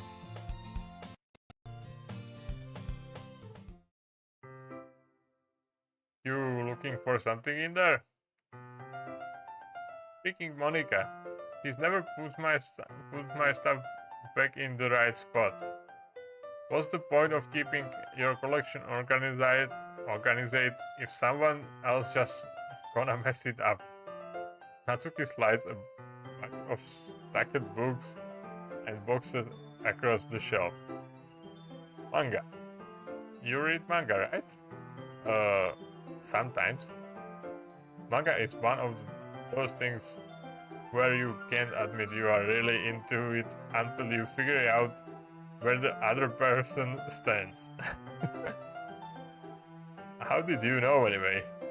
I heard you bring it up at some point. Besides, it's kind of written on your face. What was supposed to mean?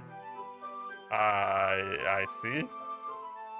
There's a long volume of manga amidst a stack of various books on the side of one of the shelves. Curious, I pull it out of the stack. There it is! Natsuki snatched it out of my hand.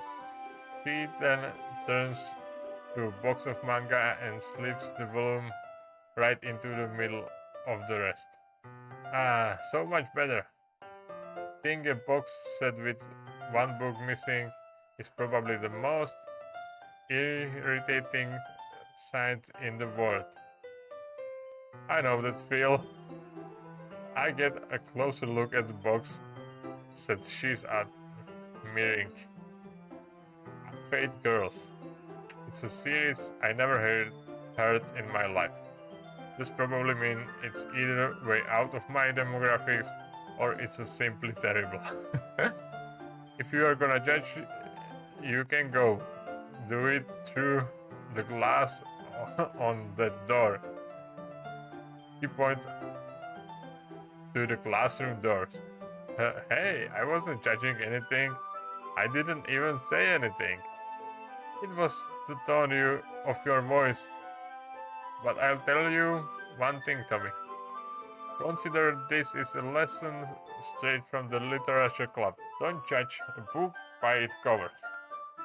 In fact, Natsuki pulls out the first volume of Fate Girls from the box. I'm gonna show you exactly why. She shoves the books right into my hand. I stare at the cover. It features 4 girls in colorful attire, striking animated feminine poses. It's exactly Mo. Don't just stand there. Natsuki grabs my arm and pulls me out of the closet. She then takes a seat against the wall beneath the window sills. The paint on the ground next to her signaling me to sit there. Wouldn't chairs be more comfortable? I take my seat. Here, chairs wouldn't work. We can't read at the same time like that.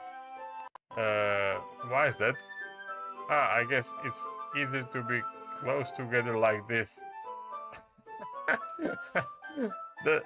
Don't just say that. You'll make me feel weird about it. Natsuki closes her arm and scooches an inch away from me. Sorry, I didn't exactly expect to be sitting this close to her either. Not that I can say it a particularly bad thing. I open the book. It's only a few seconds before Natsuki once again inches closer, reclaiming the additional space while she hopes I won't notice. I can feel her peering over my shoulder, much more eager to be reading than that I'm. Wow, how long has it been since I read this beginning? You don't go back and flip through the older volumes every now and then? Not really. Maybe sometimes after I've already finished the series. Hey, are you paying attention? Huh? I am, but nothing really happened yet. Nothing's really happened yet, so I can't talk at the same time. It looks like it's about a bunch of friends in high school, typically slice of life affair. I kind of grew out of this since it's rare for the writing to be entertaining enough to make up for the lack of plot. So, what should I expect from this? Is there going to be plot? Well, obviously. You think I would enjoy something that didn't have a plot? I mean, well, I guess I know what you are saying. A lot of the beginning is about simple things. Like there's a really funny chapter where they are obsessed with a guy at the ice cream shop. But that just helps you get to know the characters. And besides, it's still entertaining. But later on, there's all kind of drama. Like when they get into all their backstories and when some of the romance starts happening. That's really what makes it so good. There are so many touching parts. Is that so? It sounds like you really know what you're talking about. Maybe I underestimate you. Hey, wait. What's that supposed to mean? Natsuki, give me a little show. I just meant that I haven't yet seen you at your full power. Good save. Oh, this chapter seems like it's about baking. This is just a guess, but is there a lot of baking in this manga? Well, Natsuki paused for a moment as she doesn't want to admit something. Yeah? Why does that matter? It doesn't. I was just curious. Since you're enjoying baking too, right?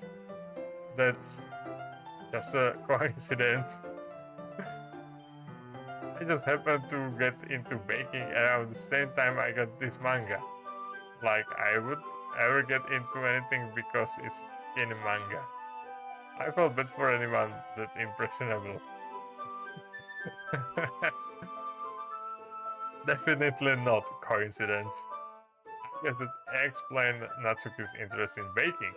Still, of all the hobbies to pick up from a manga, that's definitely one of the better ones. Not to mention she's really good at it. So who I am to judge? Who am I? Okay. We read on for a few more minutes. I've finished a couple of chapters at this point. Are you sure this isn't boring for you? It's not. Even though you're just watching me read? Well, I'm fine with that. If you say so. I guess it's fun sharing something you like with someone else. I always get excited when I convince any of my friends to pick up a series I enjoy. You know what I mean? Huh? You don't. That's not... Well, I wouldn't really know. What do you mean? Don't you share your manga with your friends? Could you not rub in it? Jeez. Ah, sorry. Like I could ever get my friends to read this. They just think manga is for kids. I can't even bring it up without them being all like, you still haven't grown out of that yet? Makes me want to punch them in the face. Ooh, I know those kinds of people. Honestly, it takes a lot of effort to find friends who don't judge, much less friends who are also into it. I'm already kind of a loser, so I guess I gravitated toward the other losers over time. But it's probably harder for someone like you. Yeah, that's pretty accurate. Wait, which part? I mean, I felt like I can't even keep it in my own room. I don't even know what my dad would do if he found this. At least it's safe here in the club room. Except Monica was kind of jerk about it. Oh, I just can't win, can I? Well, it paid off in the end, didn't it? I mean, here I am reading it. Well, it's not like that solve any of my problems. Maybe. But at least you are enjoying yourself, right? So? Jeez, that's enough. Are you gonna keep reading or what? Yeah. I flipped the page. Suddenly Natsuki starts laughing. I totally forgot that happens. Natsuki puts her finger on one of the panels. Minori is my favorite character. You always feel a little bad for her since she is so unlucky. But it gets especially bad when I shouldn't be talking about it yet. Just finish this chapter.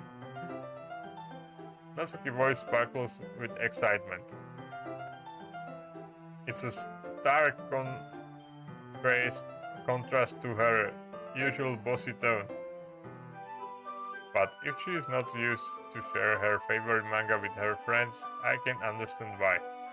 It's hard to express in words the feeling you get when connecting with someone like that.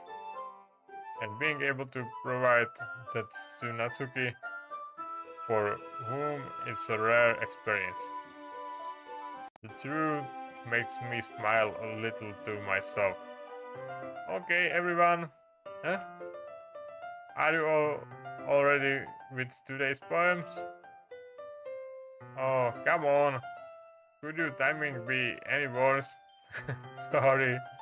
I just need to make sure we have enough time. True, you do look pretty cozy over here. Huh? Natsuki suddenly noticed how close she's gotten to me. She hastily slides herself a good 12 inches away from me. Alright, guess I'll stop here for now. I close the book and hand it over Natsuki. You're just giving it back? Don't you want to know what happens? Yeah, but Monica just said, don't be dumb. Just take it home with you. Is it really alright? I say that's mostly because I really didn't plan to using my spare time to read this. Well, of course, it would take forever to finish if you didn't take it home. Just finish that one before tomorrow so we can start with next one. And if it's get banned, I'll kill you. Tomorrow? I only got a part way through the volume so far. I might fall behind on some shows if I drag it through this. But I suppose that it's necessary sacrifice in exchange for seeing Natsuki's enthusiastic face. Or I'm more scared of what will happen if I don't finish it. Alright then. I stand up, I return to where I put my stuff and carefully slip the book into my bag. Okay, should I show my poems first? Well, we got some good time with Yuri, with Natsuki, so let's start with her. Natsuki reads my poem. She keeps glancing at me, then back at the poem. By now, she must have read it more than once. Aren't you supposed to be bad at this? Is that a compliment? No, I mean, you know, Natsuki struggles to find the words she wants. I just expect a lot less after what you showed me yesterday. That's all. Well, I guess I just got lucky with this one. Yeah, exactly. You just got lucky, you know? Don't get used to it. You won't always manage to write poem this cute. I mean, well written. No, I mean...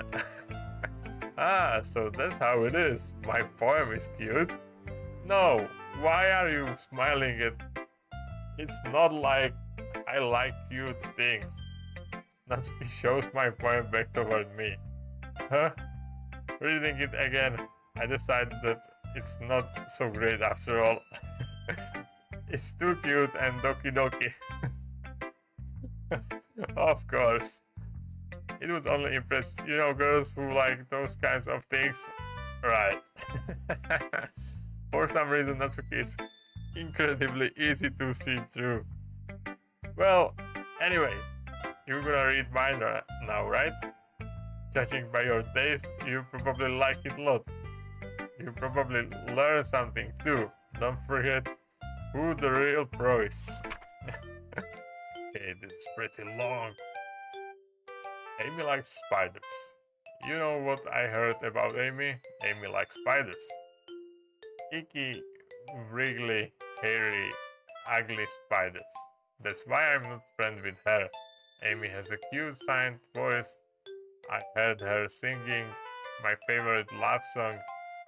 Every time she sang the chorus, my heart would pound to the rhythm of the words. But she's like spiders. That's why I'm not friends with her.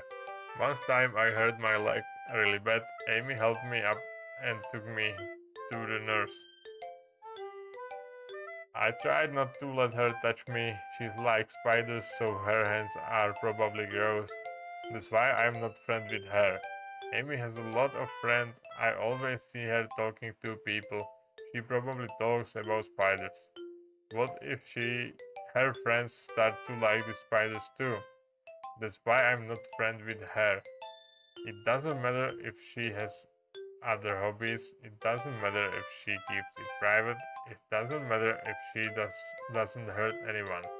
It's gross. She is gross. The world is better off without spiders lovers. And I'm gonna tell everyone. Okay. Not bad, right?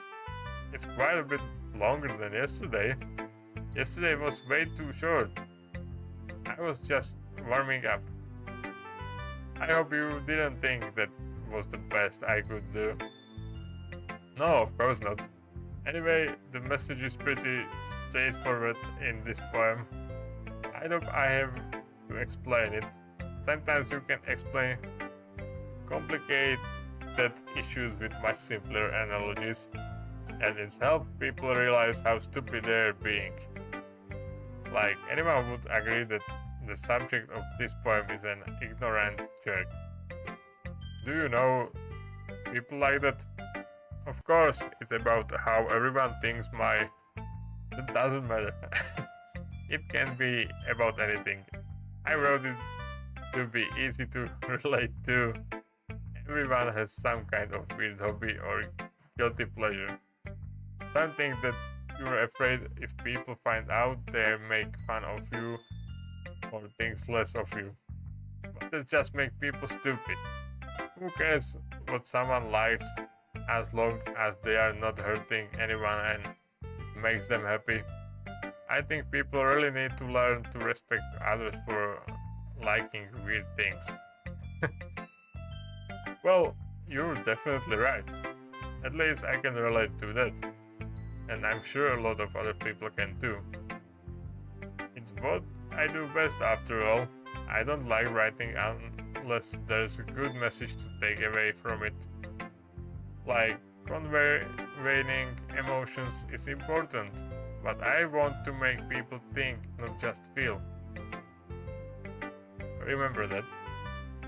I'm gonna write a good one for tomorrow too, so looking forward to it. Okay.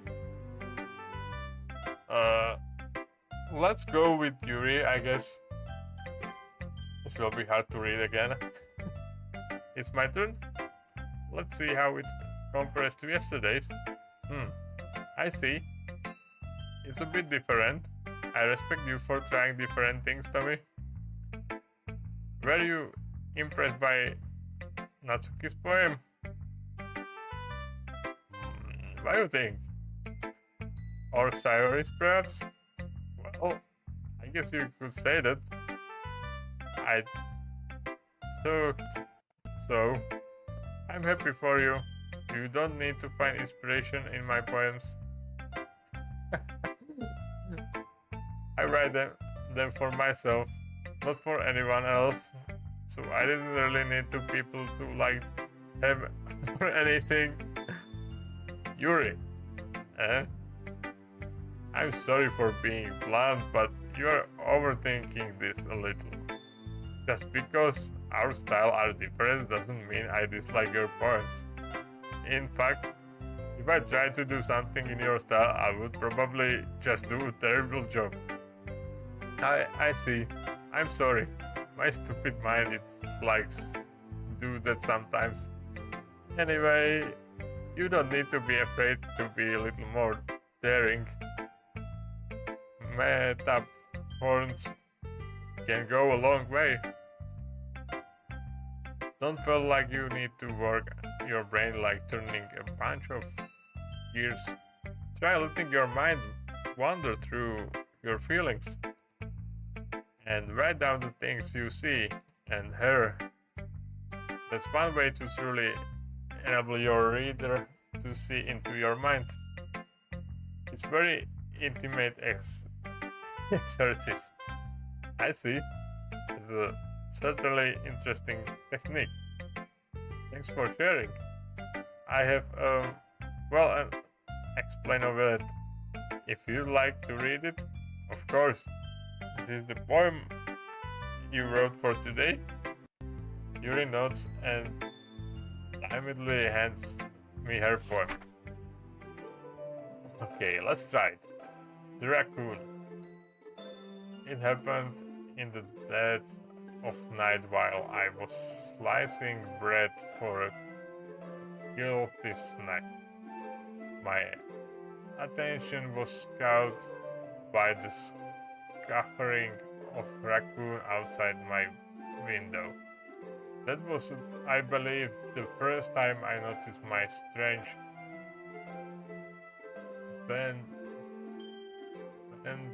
tendencies as an unordinary human. I give the raccoon a piece of bread, my subconscious well aware of the consequences. Well aware are that a raccoon that its feed will always come back for more. The enticing beauty of my cutting knife was the symptom. The bread was hungry curiosity, raccoon and urge. Wow, it's long. Moon increments it fast and reflected much more light of my cutting knife.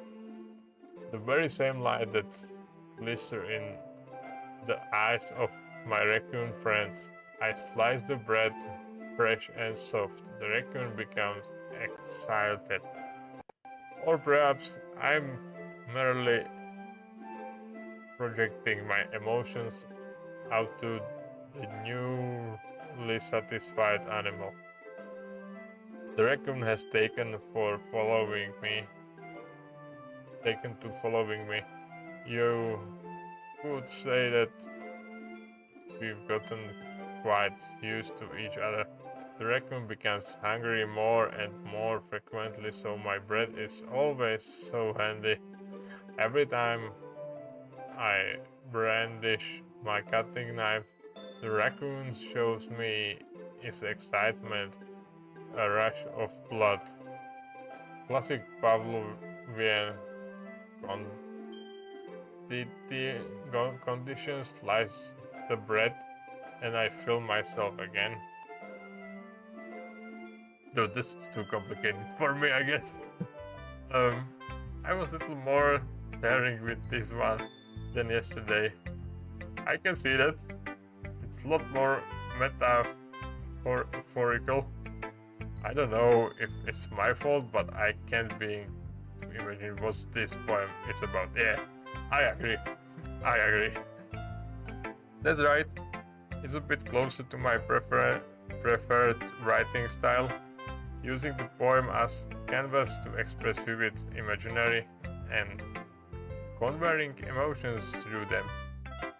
Yeah, if I take it at face value, then I can't even figure it out what it's supposed to mean. Well, I think it's something that different people can relate to in their own way. I wanted to express the way it feels for me to indulge in my more unusual hobbies. It's those sort of things I'm usually forced to keep to myself, so I sometimes enjoy writing about them. That's funny. Huh? Didn't Natsuki also write something about it?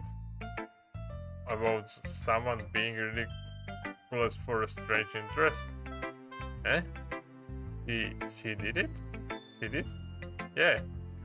She was talking about how it doesn't matter what you are into as long as you are not hurting anybody. She's right. I mean, does she really felt that way? Yeah. Sounds like you two have that in common. That's interesting. To me, she seems like the kind of person who would make fun of my hobbies.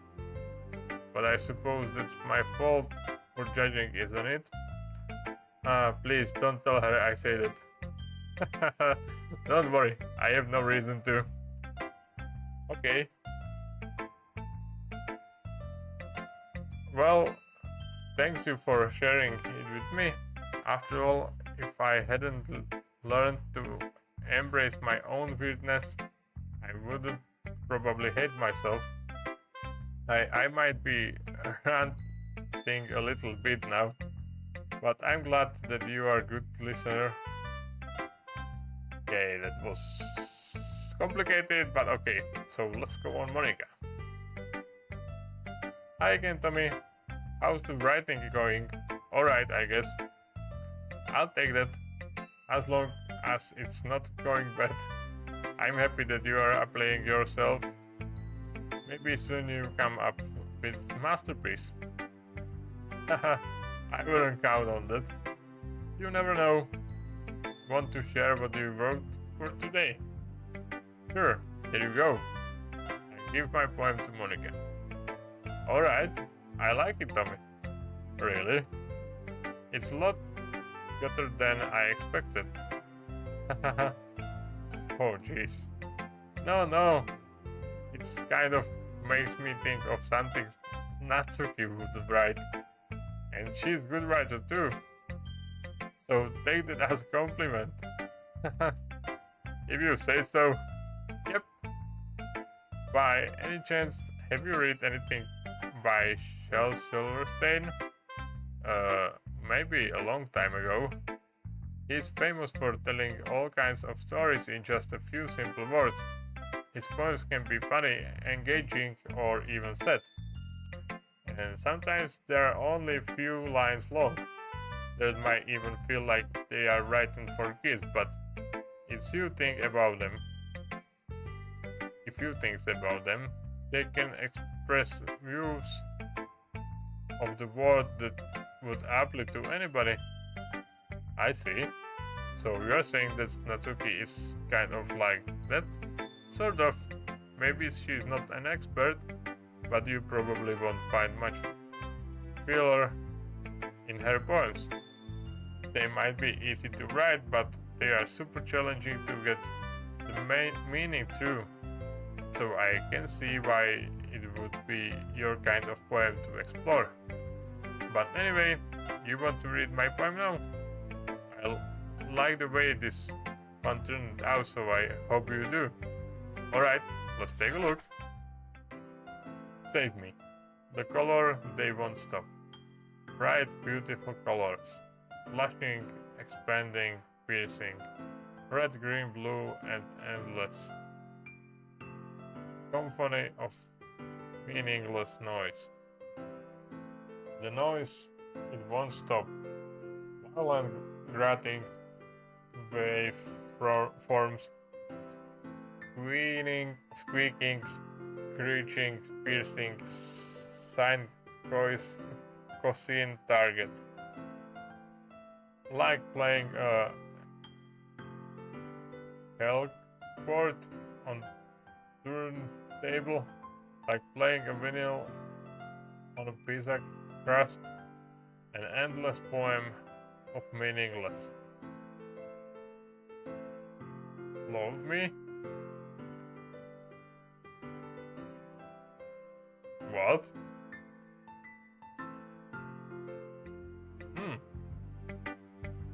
It's even more abstract than... Wait. Let's save it. Let's just save it. and let's load it. Okay. It's even more abstract than last one, huh? Haha. I guess it's just the way I write. I'm sorry if you don't like it. No, I never said it. It's just kind of things I never really seen before, I guess. I kind of like playing with my space on the paper. Choosing where and how to space your words can totally change the mood of their poem. It's almost like magic. The way I wrote the lines really short makes it feels like they are trying to speak over the noise. I see. It's still hard for me to tell what it's about. True. Haha. Sometimes asking what a poem is about isn't the right question. A poem can be as abstract as physical expression of feelings, or a conversation with the reader. So putting it that way, not even poem is about something. Anyway, here's Monica writing tips of the day. Sometimes you will find yourself facing a difficult decision. When that happens, don't forget to save your game. Alright, you never know where you might change your mind. When you might change your mind, okay. Or when something unexpected may happen. Wait, is this tip even about writing? What am I even talking about? Haha, that's my advice for today. Thanks for listening. That was weird. Okay, let's save it just for sure again here. Okay, then let's go to Sayori. Tommy, I really love your poems. I can't believe you're hiding these for me. I'm not hiding anything, but your poems are so good. Yesterday and this one too. You can't tell me you haven't done this before. I mean, you're really the only one who feels that way, so... Huh? No way! Not even Natsuki? Well, I guess Natsuki is the last likely to admit how much she likes something. But I don't think it's that. What do you mean? Well, I guess I'll be honest about it. It's a lot easier to write poems when I'm thinking about you. Really? Huh? Wow. Stop thinking weird things, idiot. I just mean that you are a really expressive person, I guess.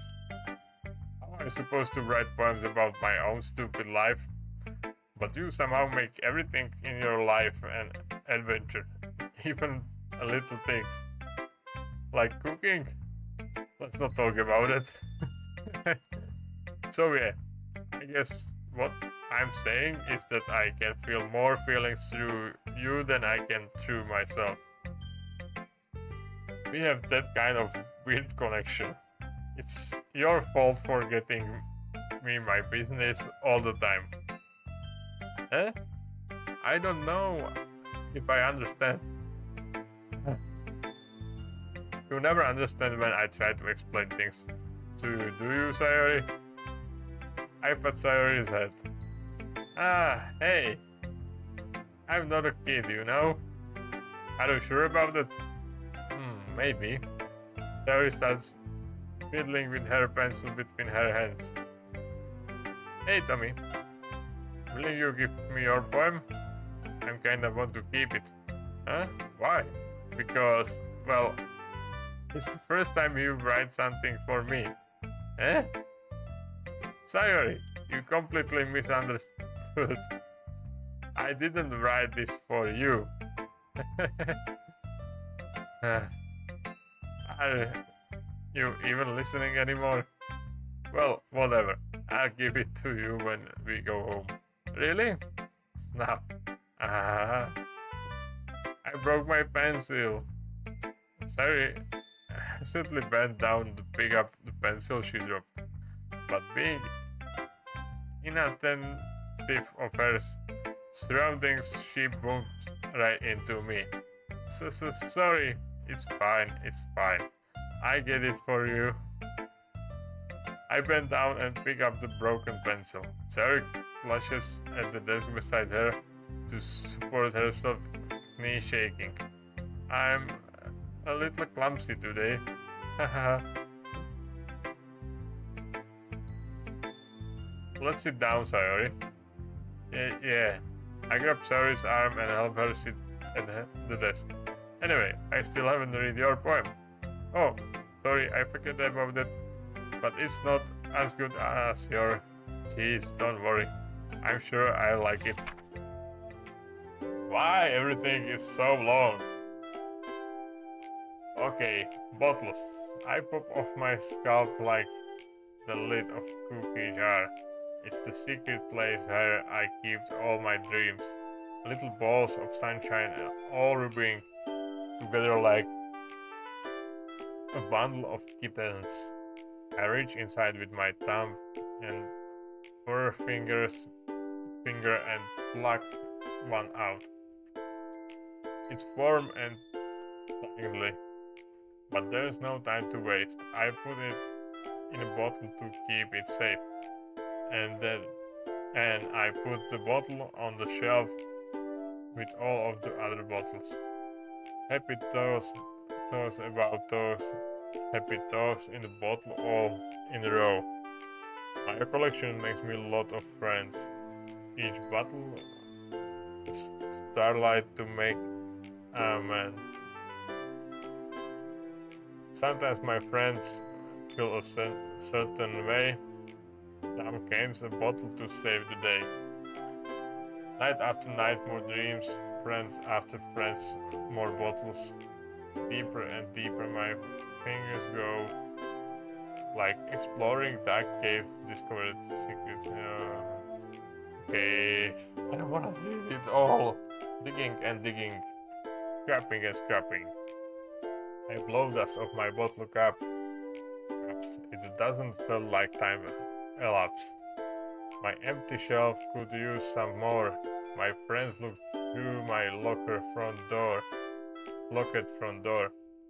Finally, all done, I open up and in came my friends. And they came in such a hurry.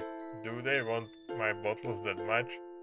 I'm frantically pulled them from the shelf, one after the other, holding them out to reach and very friend.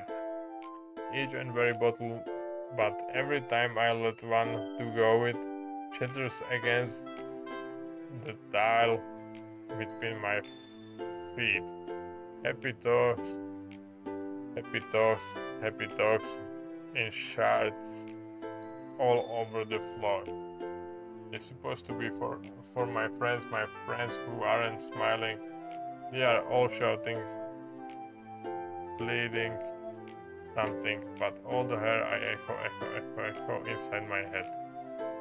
Oh, this is pretty long. Oh crap. Sorry, did you really write this? Of course I did. Didn't I tell you yesterday I was gonna write the best poem ever? Yeah, I need to take a drink, guys. A lot of reading.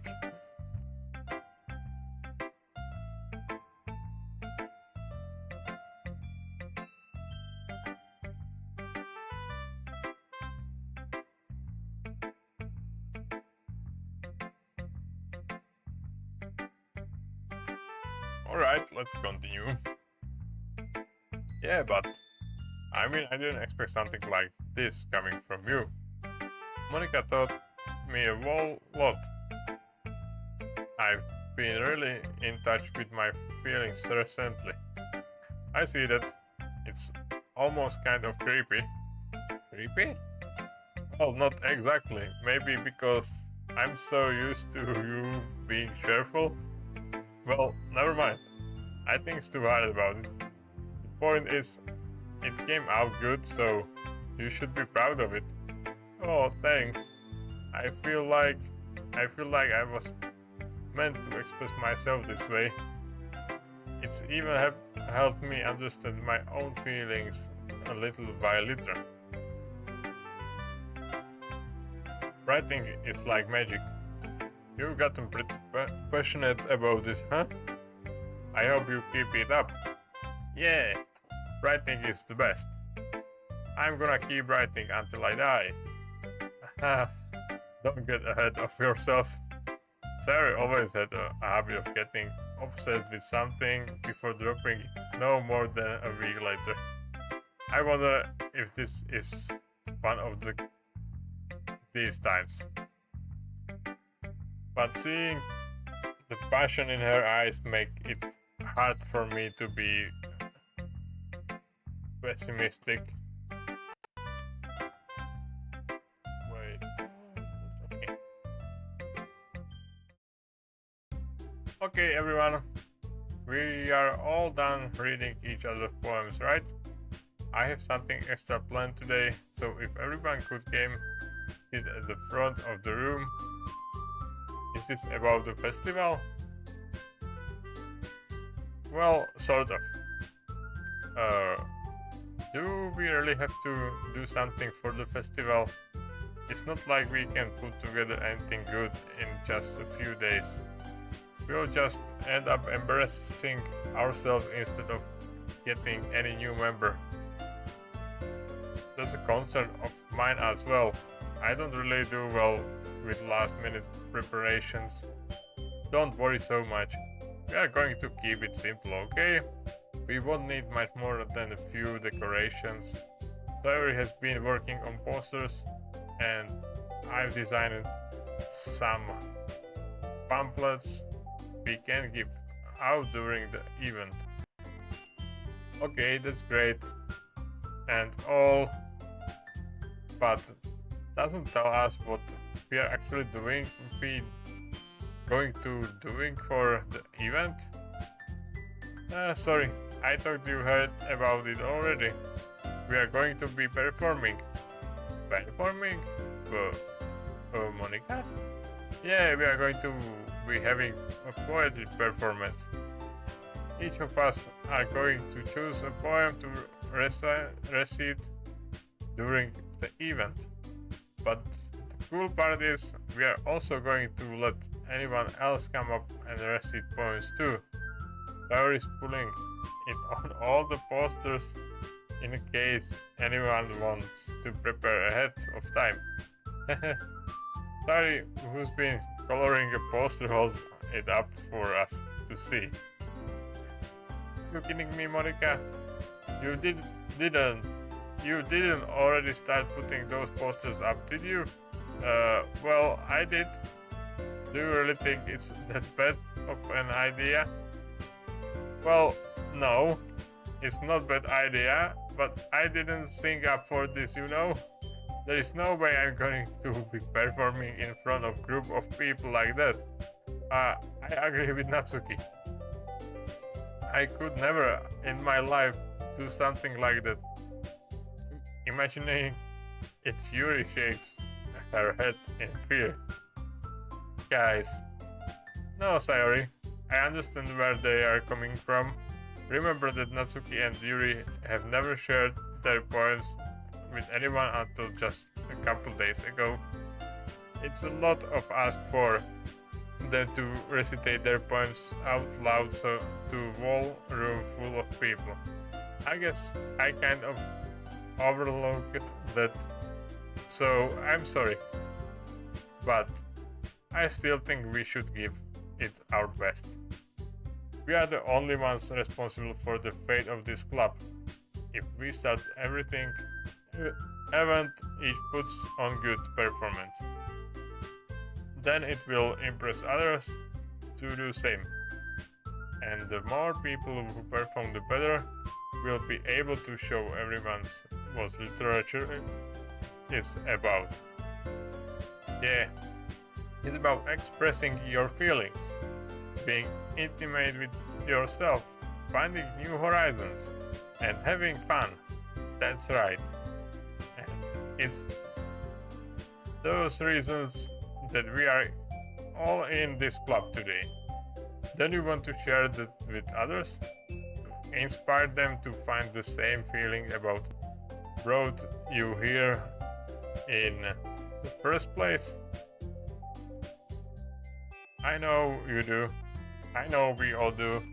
And if all it takes is standing in front of the room of 2 minutes and recitating poem, then I know you can do it.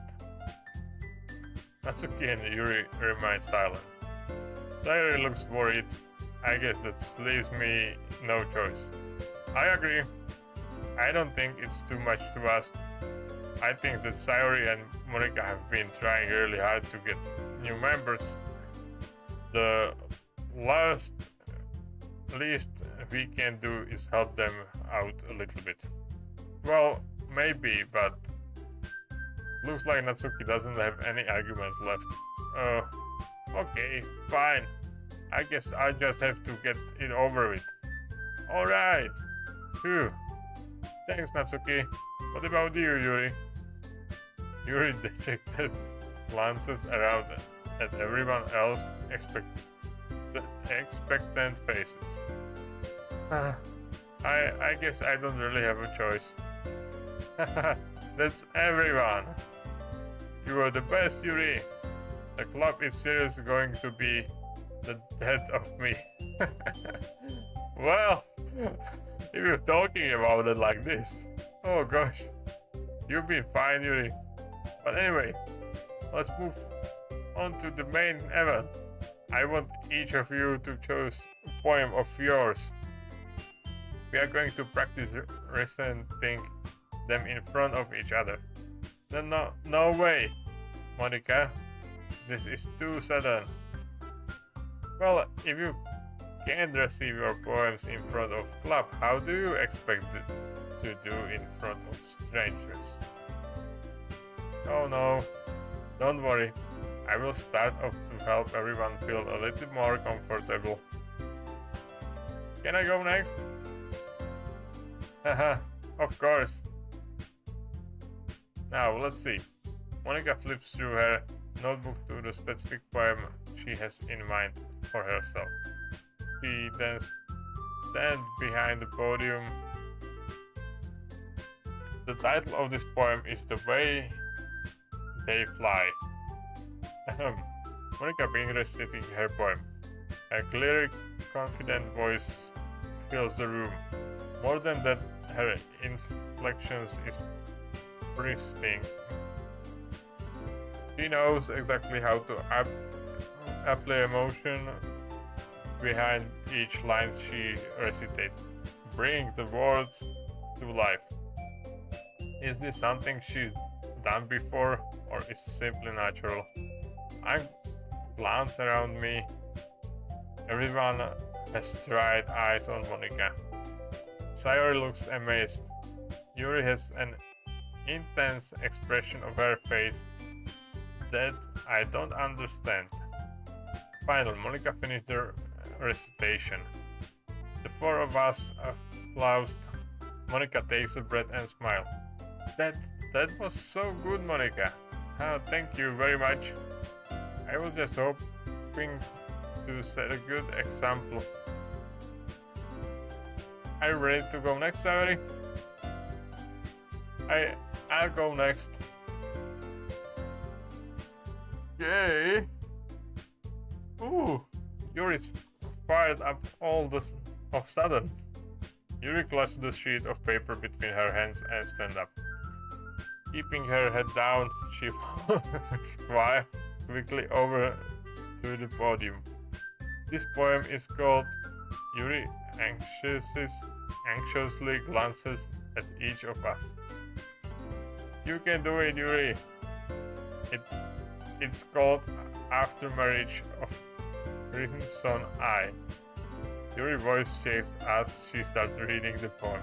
Just a moment ago, she practically refused to do this. Why is she suddenly putting in so much effort? As Yuri gets past the first couple of lines, her voice changes. It's almost like what happened when Yuri gets absorbed into her books. Her quivering words transform into the shape syllables of fierce and confident woman. The poem is full of twists and turns in structure that she enunciates with perfect timing. This must be a rare glimpse into the whirling fire Yuri gives consolate inside her head. Suddenly, she's finished. Everyone is stunned. Yuri snaps back into reality and glances around her as if she bewildered even herself. It's up to me to save the situation. I'm the first to start applauding. Everyone joins me afterward and we give her the recognitions she deserves. It's not that we didn't want to applaud for her, but we were caught so off guard that we must have forgotten. As we applaud, Yuri holds the poem to her chest and rushes back to her seat. Yuri, that was really good. Thank you for sharing. Looks like Yuri is down for the count. Okay, I guess I'm next.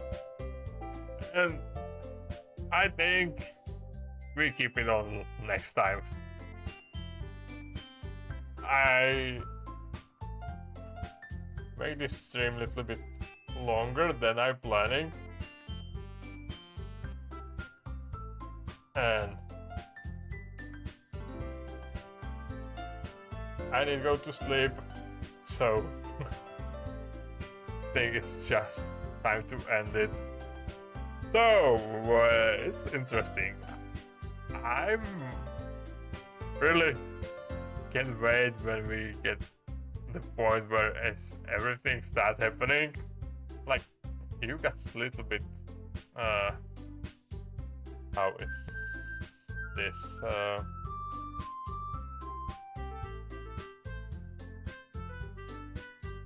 little hints, so we will see. Okay, let's save it. Don't forget. Tomorrow. I don't have planned game for tomorrow yet. Probably because there was a lot of reading, so I need something that I don't need to speak too much. Probably Assassin's Creed, but it can happen there will be not stream. So yeah, it's possible. I don't know if I can manage this. We'll see. So check out my Twitter for any information. And that's probably all from me. I go to sleep. So thank you so much, guys, for watching me. I hope you have some fun. And I hope I see you next time. So goodbye.